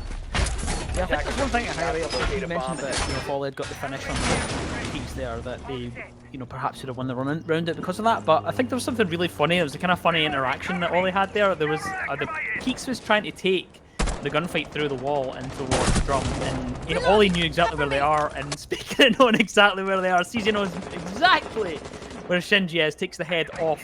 Spawn peek no more. 4 versus 4. Of course, there's a spawn peek to happen and a reverse spawn peek. So 2 players are dead, the Warden and the Lion. 2 players that actually get better as the round goes. So yeah, could be either way. Who's got the biggest benefit here? We could really see things. Not many smokes on side not any smokes on side for the attacking side. So I don't really know how detrimental that would be for the Warden to lose the Warden. How important it would be? I think the Lion is probably the more important one to drop. Yeah. But 2 minutes now on the clock, 1 minute gone, and we're in a 4 versus 4 scenario. And obviously, to come back to my other point there, was that I was saying that Ollie wasn't interested in taking the gunfight immediately. He was just so intent on killing off the other player before even entertaining the idea of taking a gunfight towards Keeks. And it was nice to see. I like that. I like that they play off of the sound. They knew that they could come through the wall, and they went round a bit and got themselves to kill in that last round. But getting into this round now, of course, 1 minute and 40 seconds on the clock, and Uncooked, things are looking pretty slow so far. Yeah, absolutely. Obviously, MVG aren't going to want to get too risky on this one, because there's another incentive that we haven't even touched on at all. Obviously, both of these teams in the top 4, but the winner will go to that top 3, will be guaranteed prize money, because it's only the top 3 that actually get any prize money at all. Quickly, Pete is going to go for the swing, doesn't find it. The goo mine in Banker's ankle was going to be a potential barrier to getting that kill, but instead is able to use that as bait. It's just Caesar now. Does find another, makes it a double kill in the round, taking out Blacklist on the downstairs, but they are converging. They know where he is, and with only 10 points of HP, if that, the defuse is going to start to go down. Impact grenade used from the other side, and Banquez shuts it down, and now it's starting to heat up. 5 rounds to 4. NightWolve, like you said, might have a comeback here, and this could just be an attacker-sided Skyscraper. Do you know, I can actually kind of feel the sigh from CZ there as they've learned the learnt the hard way that there was a nomad on site. You went downstairs and you think, all right, okay, I'm going to rotate, I'm going to play a little bit of time and whatnot, maybe come back up these stairs, and then you hear the air tab go down, and it was almost just like a collective sigh. Attackers need to locate and defuse Right, as I'm many going to get bombs back as up they here can. now. And then he just kind of gave up. He knew that it was going to be a nightmare to get back up there and reclaim that site. Just wasn't going to happen. You know, I'll throw a couple of shots up to see if I can get an exit frag. Doesn't quite happen. 4-5 now is the scoreline, and things are looking pretty spicy. But of course, NightWolve still have to be pretty much flawless to get this all the way. They still can't really drop around. They only have one more life before they go onto match point in favour of NVG, and that's the concern still. It still lingers, and it's still something that could come back to bite them at some point. But you know, I'm hoping that we equalise it. I'm hoping that we get a map win for NightWolves so that we can see all 3 maps. I want to see it happy. 5 seconds left before insertion. Absolutely, and there's a thing to be said as well about... Attackers' objective is to locate a bomb and there's a thing to be said as well about the sort of position that these teams find themselves in, and it seems like MVG possibly had a bit of an idea that this would play out to be an attacker-sided map, because should we get to overtime, they actually, obviously they picked the map, they picked the side start in overtime. They elected to start on the attack, I'm pretty sure. If I recall that correctly, said perfectly read by Blacklist, an absolute open book, possibly even a library, with just how easy it was to read there. From Diana, the run out from Ollie, very quickly, tail between his legs is going to get out of dodge there, because some damage came through. Yet again, this eastern side now pretty much entirely in the control of NightWolve. They just need to get that one across. Beautiful done. I do love to see it. The drone was clearly on CC. They knew exactly where they were. Sent the nade, then cooked to perfection, takes them straight out of the round, and Banquist is also taken out of the round. Quick peek, Pete is able to get that using the DMR on the Aruna. Of course, like to see the DMR on the defensive side of things, especially in console, because it's not as popular on the console side of things. An LMG though makes a rare appearance in the hands of a Gridlock on Keats. We'll see if that is able to be brought to light later on inside of this round. Jinky opting to shoot a drone and fall back. Doesn't want to take any gunfight as of yet. A minute and a half still on the clock, so plenty of time here as these attackers now start to sweep through this map and all the way up towards VIP and Drum now. They have at least a foothold towards Drum. They're not quite able to get in as of yet, but Shinji now in the that area. Those spots a player now towards it, but Jinky comes out on top somehow, taking all the way down to 20 HP. I don't know how he's been able to win that, and now just going to hop towards that T side. 3 versus 3 now. Keats finally gets a kill inside of Skyscraper, and it's Ollie falls. Well done. Head is spotted though. Blacklist takes it clean off of Jinky, and now it's a 3 versus 2 scenario. Quick Pete and Mac left for the all to do on side for MVG. I think that we might be seeing the comeback here for NightWolves. Certainly looking very possible. However, 2 versus 3 now, 1 versus 3. I was going to say 2 versus 3 still possible, but 1 versus 3 infinitely less so. Quick EP, 3 kills to his name, and they need to double that kill count. Should this round go the way of MVG, should series point be established, and not to mention that extra incentive of the prize pool money. They do get 110 euros for third, 550 for second. No, sorry, 220 for second and 550 for first place. But, well, they're going to have to find another opportunity to get that series point opportunity. This Blacklist who finds that kill, absolute tear inside of that round, and we're all tied up. We're definitely guaranteed all regulation rounds. And again, if we float that possibility of overtime, MVG might still be favored just because they start on the attack. NightWolve need to find a 5-1 attacking half on Skyscraper if they want to win here, because again, defenders protect your starting on that attack in overtime is going to be such a big boon for the side of MVG. Yeah, I'm a little bit puzzled as to why we've been back here. I don't feel like that this is a good idea. However, if they know exactly where they went wrong, then go for it, fair and play. Yeah.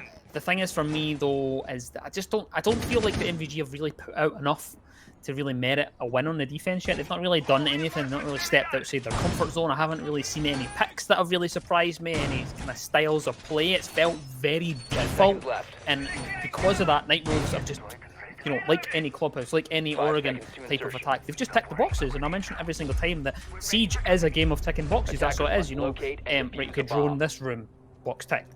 you know, get control of this room by pushing in after you've got that drone. You know, that's all it is, and you know, then get the wall open and then cover the plant. It's just you tick these boxes, you do the fundamentals, and you will generally 9 times out of 10 win a round, and that's what I've seen lacking from MVG on their defense. They've just tried to be a little bit too default. NightWolve has played straight in and been like, yeah, that's fine, we'll just clear the shield, we'll open this wall, no problem at all. You know, we know you're not really going to do anything in terms of stopping us. It's not really happened, and of course, it doesn't help that MVG haven't really been fragging, which they're kind of known for. We have had CC stepping up quite a bit. But, you know, when they're not firing on all cylinders, you just can't really get the performance that, you know, out of your team that you would desire. But it is what it is. 2 minutes and 14 seconds left on the clock inside this round, and we'll see if NightWolves can unlock this defense to get them on this series point. Well, the frost mat comes through. It's an unfortunate event for NightWolve, and well, it's another questionable decision. Maybe if you might not know that the frost on the board. Jinky though finds the first pick and keeps us down now. Picked up, but Bankers gets shut down by the shotgun of Ollie. That's the smoke playing very aggressive. Now shut down by Shanks, who was going to bring it up earlier, but never mind. Caught out by Quick Pete, who finds a second on the swing, the flank up the stairs.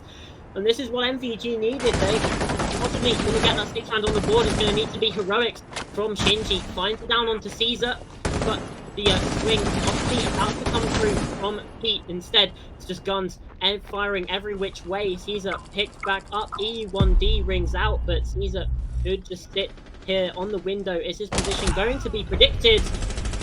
Yes, but not in time. It's a direct trade to come through. And that's now series point for MVG. Now, I was going to point out something as well. We saw just some questionable decision making, maybe from the side of NightWolves. Shanks, the ace with soft breach charges, electing to open a soft wall with a Selma instead of taking the maybe 2 extra seconds to just get over there with the breaching charge and use that utility somewhere else. Obviously, it didn't come into effect, but protect your bombs from being definitely could have done if the attack were actually able to get towards the bomb site. I mean, as it turns out, they weren't even able to get anywhere near, but again, very good round from MVG, and the mistakes that NightWolve made, it didn't really matter just because of how on top of things MVG were.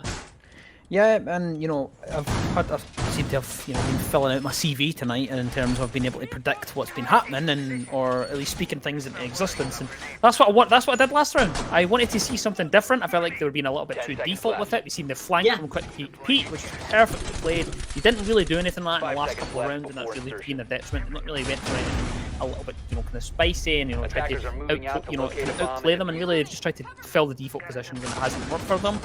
The first round that they decided to, you know, play a little bit differently, they get a good couple of kills and they catch NightWolves out. Of course, the Frost Pit came in as well.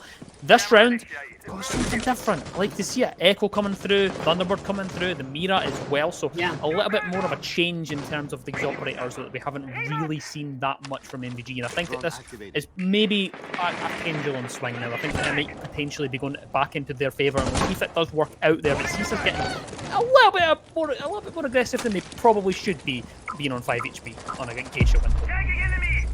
Yeah, the E1D now comes through as well. That's going to be at least one defender spotted out. However, it's not the Thunderbird of Caesar. We also saw some aggressive play down below as well, but the player has just rotated back up. Caesar now getting back to the bomb side. Obviously, the salvation stations are going to be there to juice them back up to full HP when they get back to the bomb site, and indeed they do. But it's Shanks who finds the first, taking out Jinky, and actually, I said that the player had rotated away. Quick Pete is actually still down here, and nearly got away, but just not quite able to find that kill. That's Bankers who collects, and now up to 12 kills, almost rivaling the scoreboard of Caesar, who we've also seen popping off inside of this game. But no, we said they're on 10 HP, got back to site, juiced themselves back up with their own utility. And this is why we're going to see that Thunderbird be so useful as Ollie now tries to find the aggressive play over towards Jackal, called out by Blacklist. It's a 5 versus 2 overtime, potentially on the cards here, Chambery. It certainly is. Whoever Caesar is still alive and is able to get a kill onto Keeks. If Caesar does remain alive in any round, ever exists. There's always a potential for this to be clutched out and won, and it's a 4 versus 1 scenario. 3 versus 1 is able to get one, switches to the Baron. Can they get the kill across the board onto the Lion? Sends the C4 over, will it land and get the kill? It does! Triple kill for CZ! Now we're in a 2 versus 1 scenario, looking to clutch this up and win this one out for MVG. Knows the yellow ping is coming through the wall, can't quite land the shots, it's not enough to get the kill. Thunderbird has been identified though, they know exactly where CZ is. 16 kills on the board inside this map. 42 seconds on the clock, the Baron in hand, the yellow ping coming through, but Banquez is on top. We're going to overtime, Death! The classic siege line coming through. And well, I would not have it any other way. 7-5 on Chalet, overtime here on Skyscraper, and the potential for map number 3, Cafe Dostoevsky, to come through as well. 2 or 3 rounds here, and we will either see the series tied up or a victor of MVG UK. NightWolve are on death's door here. We said that first half, or coming into the second half of Squeaky Bum Time. This is even more so. Obviously, NightWolve, the team that was predicted by the community to win this map. NightWolve, the team that's won more maps than we've seen from MVG. The team that has a better record overall, but inside of this series, hasn't necessarily gone their way, and it's coming now to this overtime, map number 2, to try and stay alive in the tournament, to still have that chance at getting prize money at the end of things. Obviously, the winner of this game guaranteed at least 110 euros, and still the possibility for the glory of the championship. Yes, and there's also something else up for grabs as well inside this one. CZ on 16 kills, already got, I think, 12 to 13 in the last map, so could be in for the shout for the kill record. If my producer or someone in chat could pop that in so I have the information, if someone can find it for me, what the kill record is, because if we go all the way to 3 maps, I think the CZ will be, you know, knocking on the door for that at some point. But 6-6, of course, we're going to see at least another 2 rounds, and I think that this is going to be spicy and cooked. Looking that way, it's been the sort of general vibe of this entire series is just a whole lot of spice, a whole lot of excitement as well. You know, we've seen nearly comebacks, we've seen an insane comeback on this half from NightWolve, nearly staved off by MVG, and now we're seeing overtime after such an exciting map 1. This series is really giving everything that this game has to offer. Rainbow Six Siege just offers these beautiful, beautiful moments, and Caesar could potentially break the double decade, possibly break 20 kills, maybe go even further than that. Oh yeah, I mean, if we get all the way to the 3rd map and they break 20 kills in this map, then they'll definitely be in with a shout to get that record. Of course, I don't know what it is. I'm going to find out in just a second, so someone will give me that information and then we can have a discussion about that. Hopefully, after NightWolves win this map and we get ourselves into the 3rd map, we can have a discussion between it, but we will find out shortly. Quick Peek Pete takes a bit of damage behind that shield and opts to go back to what you call the salvation stations and gets a little bit of salvation in their HP and gets all the way back to 100, which is good to see. And they're just going to resume their hold on that shield though, and they're going to catch Banquez out, not paying attention to the fact that that shield has been reclaimed. Just caught out, pushed a little bit too far, and she spots the head on a few times there, and you didn't shoot it off as well. Yeah, getting aggressive onto the shield, and they've not quite dealt with it yet there, but eventually Keeks is able to get the kill. He's able to get the 2nd kill inside of this map, and Blacklist still bringing the aggression, used all of the nades and not being able to get rid of the shield, and it's Ollie that is now the one that's in charge of holding on to it. They have been able to deal with at least one person that's dead, but NightWolves have dropped 2 members, not an ideal situation. 45 seconds on the clock, and they still haven't got a hold of this area.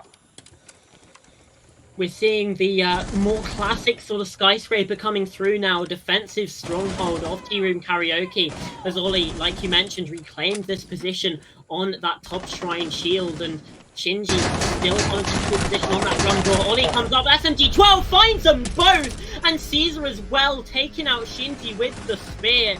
That's another round for MVG. Series point yet again for the British side. And this time, NightWolve have to try and find a defense to get across the board here, to still stay with a chance with their tournament lives on the line. It's gonna be exhibition and office, it seems like, for this potentially final round. No they're undecided. And they go for karaoke in the end, and personally, it's a very difficult choice. I know I would certainly be struggling to make it. NightWolve, a very, very difficult position here. And another thing as well, just to point out, if MVG make it all the way to the Grand Finals, it would be a rematch of last season's Grand Finals. Obviously, Entropy did win it last time, opportunity to get the repeat, but again, we could see a complete mirror image of at least the matchup that we saw, Entropy Gaming versus MVG UK. Yeah, we could do. We could well do, which would be, of course, a very spicy game indeed. But of course, speaking of spice, this game has definitely delivered on it. You know, my mouth is definitely in terms of spice. So in terms of spice, how would you rate this game? You know, thinking of like different curries. What sort of rating? Is it like a korma, madras? You know, that sort of. Yeah, I don't think it's as hot as a madras. Okay. If it gets to the third map, it might get as spicy as a Vindaloo, but we never know. Oh. I think currently we're sitting in Jalfrezi at the minute. I think that's where we're sitting. And, I know my curries, so I think that's where we're currently sitting at this moment in time. But we're sitting in an area of time. Capcan's just chilling on that window, ready for a jump out. It's not going to happen as of yet because Quick Pete is on the upside down repel, just peppering in some shots to the player on the receiving side of that, which was just a little bit of chip damage onto Blacklist, who's probably going to be able to get themselves back to site, and it looks safe for now. And it looks as though MVG are taking the time here on this attack so far on this east site. Yeah, it's a bit of a slower approach. They don't want to take too many risks. Obviously, if they're able to get this one across the board, then it would be that 2-0 that we were talking about, that we predicted would happen, and it certainly looks like it's going to start that way. Jinky opens things out with an opening pick. The defenders running back to the bomb site, tails between their legs. That's the Frost of Shanks, but look at this. Ollie's found their way inside a Geisha. Bankers, though, is aware of it, finds the swing. 14 kills to his name as well. Certainly not been putting up a bad performance, however, just slightly eclipsed by the heroics that we've seen from Caesar. 17 kills. Again, possibility for more inside of this round. But this is a very aggressive shield to hold. Does need to be aware of the breach that's opened up to the side of them, courtesy of Ollie, that now dead Thermite.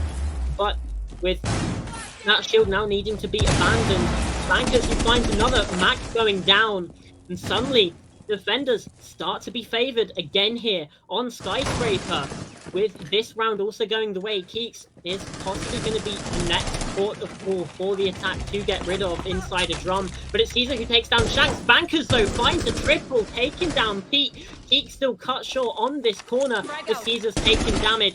Frag grenade caught out by the ADSs. Keeks with a swing. It's a 1 versus 3 for Jinky. And Bankers finds 4 in the round. We're going all the way, Chamberine. Round 15 is falling. Round 15, where this map will definitely end, but the result still very much up in the air. It certainly is. All 15 rounds it will take to decide where we are going to be going, whether that we are going to be saying goodbye to NightWolves or whether we're going to be seeing Cafe as the decider, which looms on the horizon should NightWolves get this. They were much better on the attack. They've been so much better, in fact, that they essentially didn't win a defense. They only won 2 to start with in that first round, so the first half of this game even. So they've been much better on the attack, so they've been fancying themselves in this situation. But of course, when you've got Cisse sitting on 18 kills inside this map alone, that is always the possibility that on you. So we will find out in just under 4 minutes where we're going to be going and what the situation will be. Mira, of course, coming along. I like to see it, and this will be difficult to deal with reflection. I don't think we would likely see it, but we'll see how it plays out. And it looks as though, you know, you've talked about the decisions as to where you would go and on this kind of type of point, you know, karaoke or office. It looks as though office is the destination, and we'll see if they can put up a good defense here.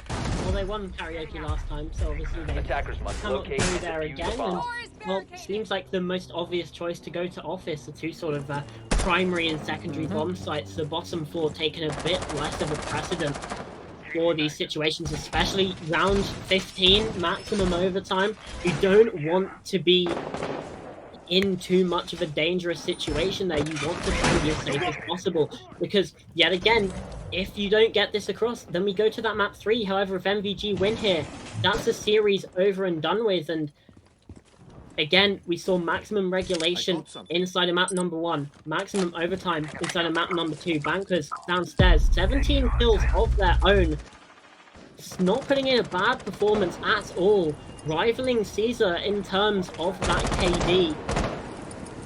And it's just, again, this very difficult situation of which way do you sort of go with it? Which way do you approach this attack? It seems like they're going to go for a full clear from that western side. But again, it's taking quite a while. So we've seen, especially in these late rounds, the defenders really start to flourish. It's kind of been the story of this overtime.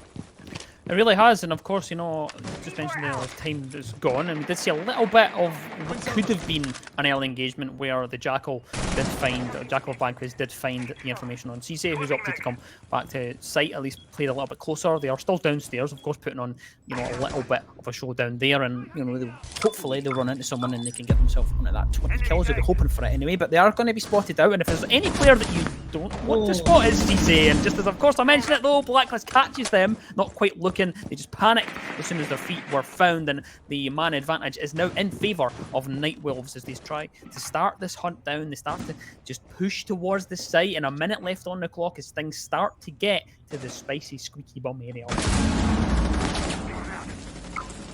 Yeah, absolutely. The final lines and EE1D roaring out, and Blacklist down below nearly finds an angle onto, I believe, Jinky playing on top of that table.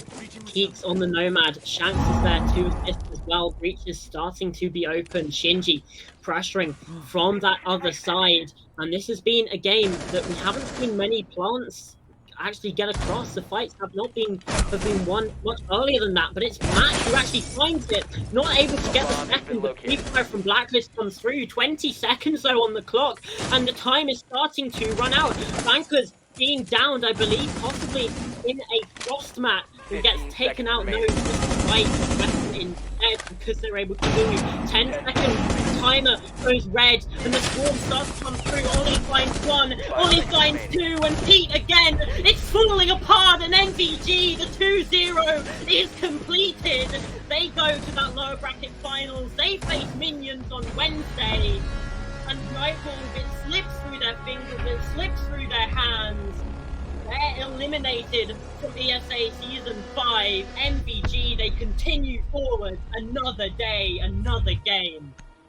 Valiant effort from NightWolves, who just trip up at the final hurdle. They just couldn't quite get themselves into that third map. It was so unfortunate, just tantalizingly close, and they are unfortunately eliminated from ESA Cup Season 5. And MVG, they march on through the lower bracket to face Minions in the next side of things. And what a game that was, though, Uncut. What a game. What a game. What a series as well. You know, that map 1 certainly did not provide any... it certainly provided no dull space. It was a very entertaining watch, and we saw that continue on Skyscraper. All 15 rounds, I believe, out of the 30 rounds that could have been played, if you just have the 2 maps, we saw 27 of them. Yeah. Now imagine if NightWolve were able to win Skyscraper and we go to Cafe. We probably, will possibly see another very close game, you know, out all 12 rounds, possibly another overtime. It's just so equal, and the community proven wrong. Yeah, they certainly were, and of course MVG, you know, they're going to be faced against Minions in that lower bracket final, and then of course the winner of that would then go on to face Entropy in the grand final. Of course, we have the upper bracket shown just now, who, you know, just to show exactly how that transpired. Minions were defeated 2-0 courtesy of Entropy, and they drop down into the lower bracket, and they will meet our team from tonight, MVG UK, and then we will be heading towards that grand final, which of course is next Sunday. But before then, we do have one more game, which is Minions versus Molotov Gang UK, and that is the lower bracket final, which I believe is on Wednesday, if I am correct. Indeed, it is. Which is going to be the final game before that grand final on Sunday. Now, in terms of the start time, of course, now we can start to discuss these things. In terms of the start time for the grand final, it's 2 p.m. on that Sunday. Of course, Central Eastern Time is, I believe, the time zone, or Central Eastern Summertime or something like that, or Central European. I'm not 100% sure what it's called. Central but yeah, European Summertime. There you go. That's the one. That's the one we're looking for. But yes, it is going to be 2 o'clock, so it's classic a little bit earlier, British geographical knowledge from you there, Chamberlain. Of course, yeah. It's quite a bit earlier than the games that we're used to, with it being a best of 5. Yeah, and unlimited OT as well. A little bit of a spicy little detail for you. Yeah, unlimited OT, which I suspect we will probably see quite a few of, depending on, regardless of who gets to the final. But entropy will be a daunting task for anybody. For sure. But if there's anyone who can pull it off, I think I'm fancying MVG to get there. I want to see they're kind of like the El Clasico of ESA or in console siege at the minute in terms of this Europe point, entropy.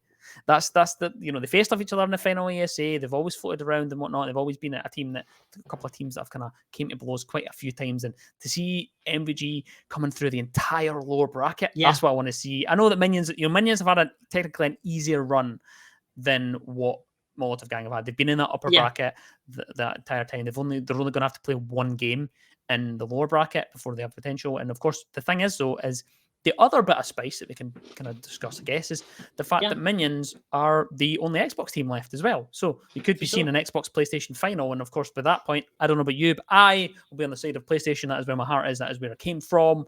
And that's exactly what I'll be supporting. So either way, Fun fact, I haven't owned either console. So the day that Siege comes to Nintendo Switch, I will be there. But until that day, I'm kind of sort of kept out of the loop of all these kinds of things. Yeah.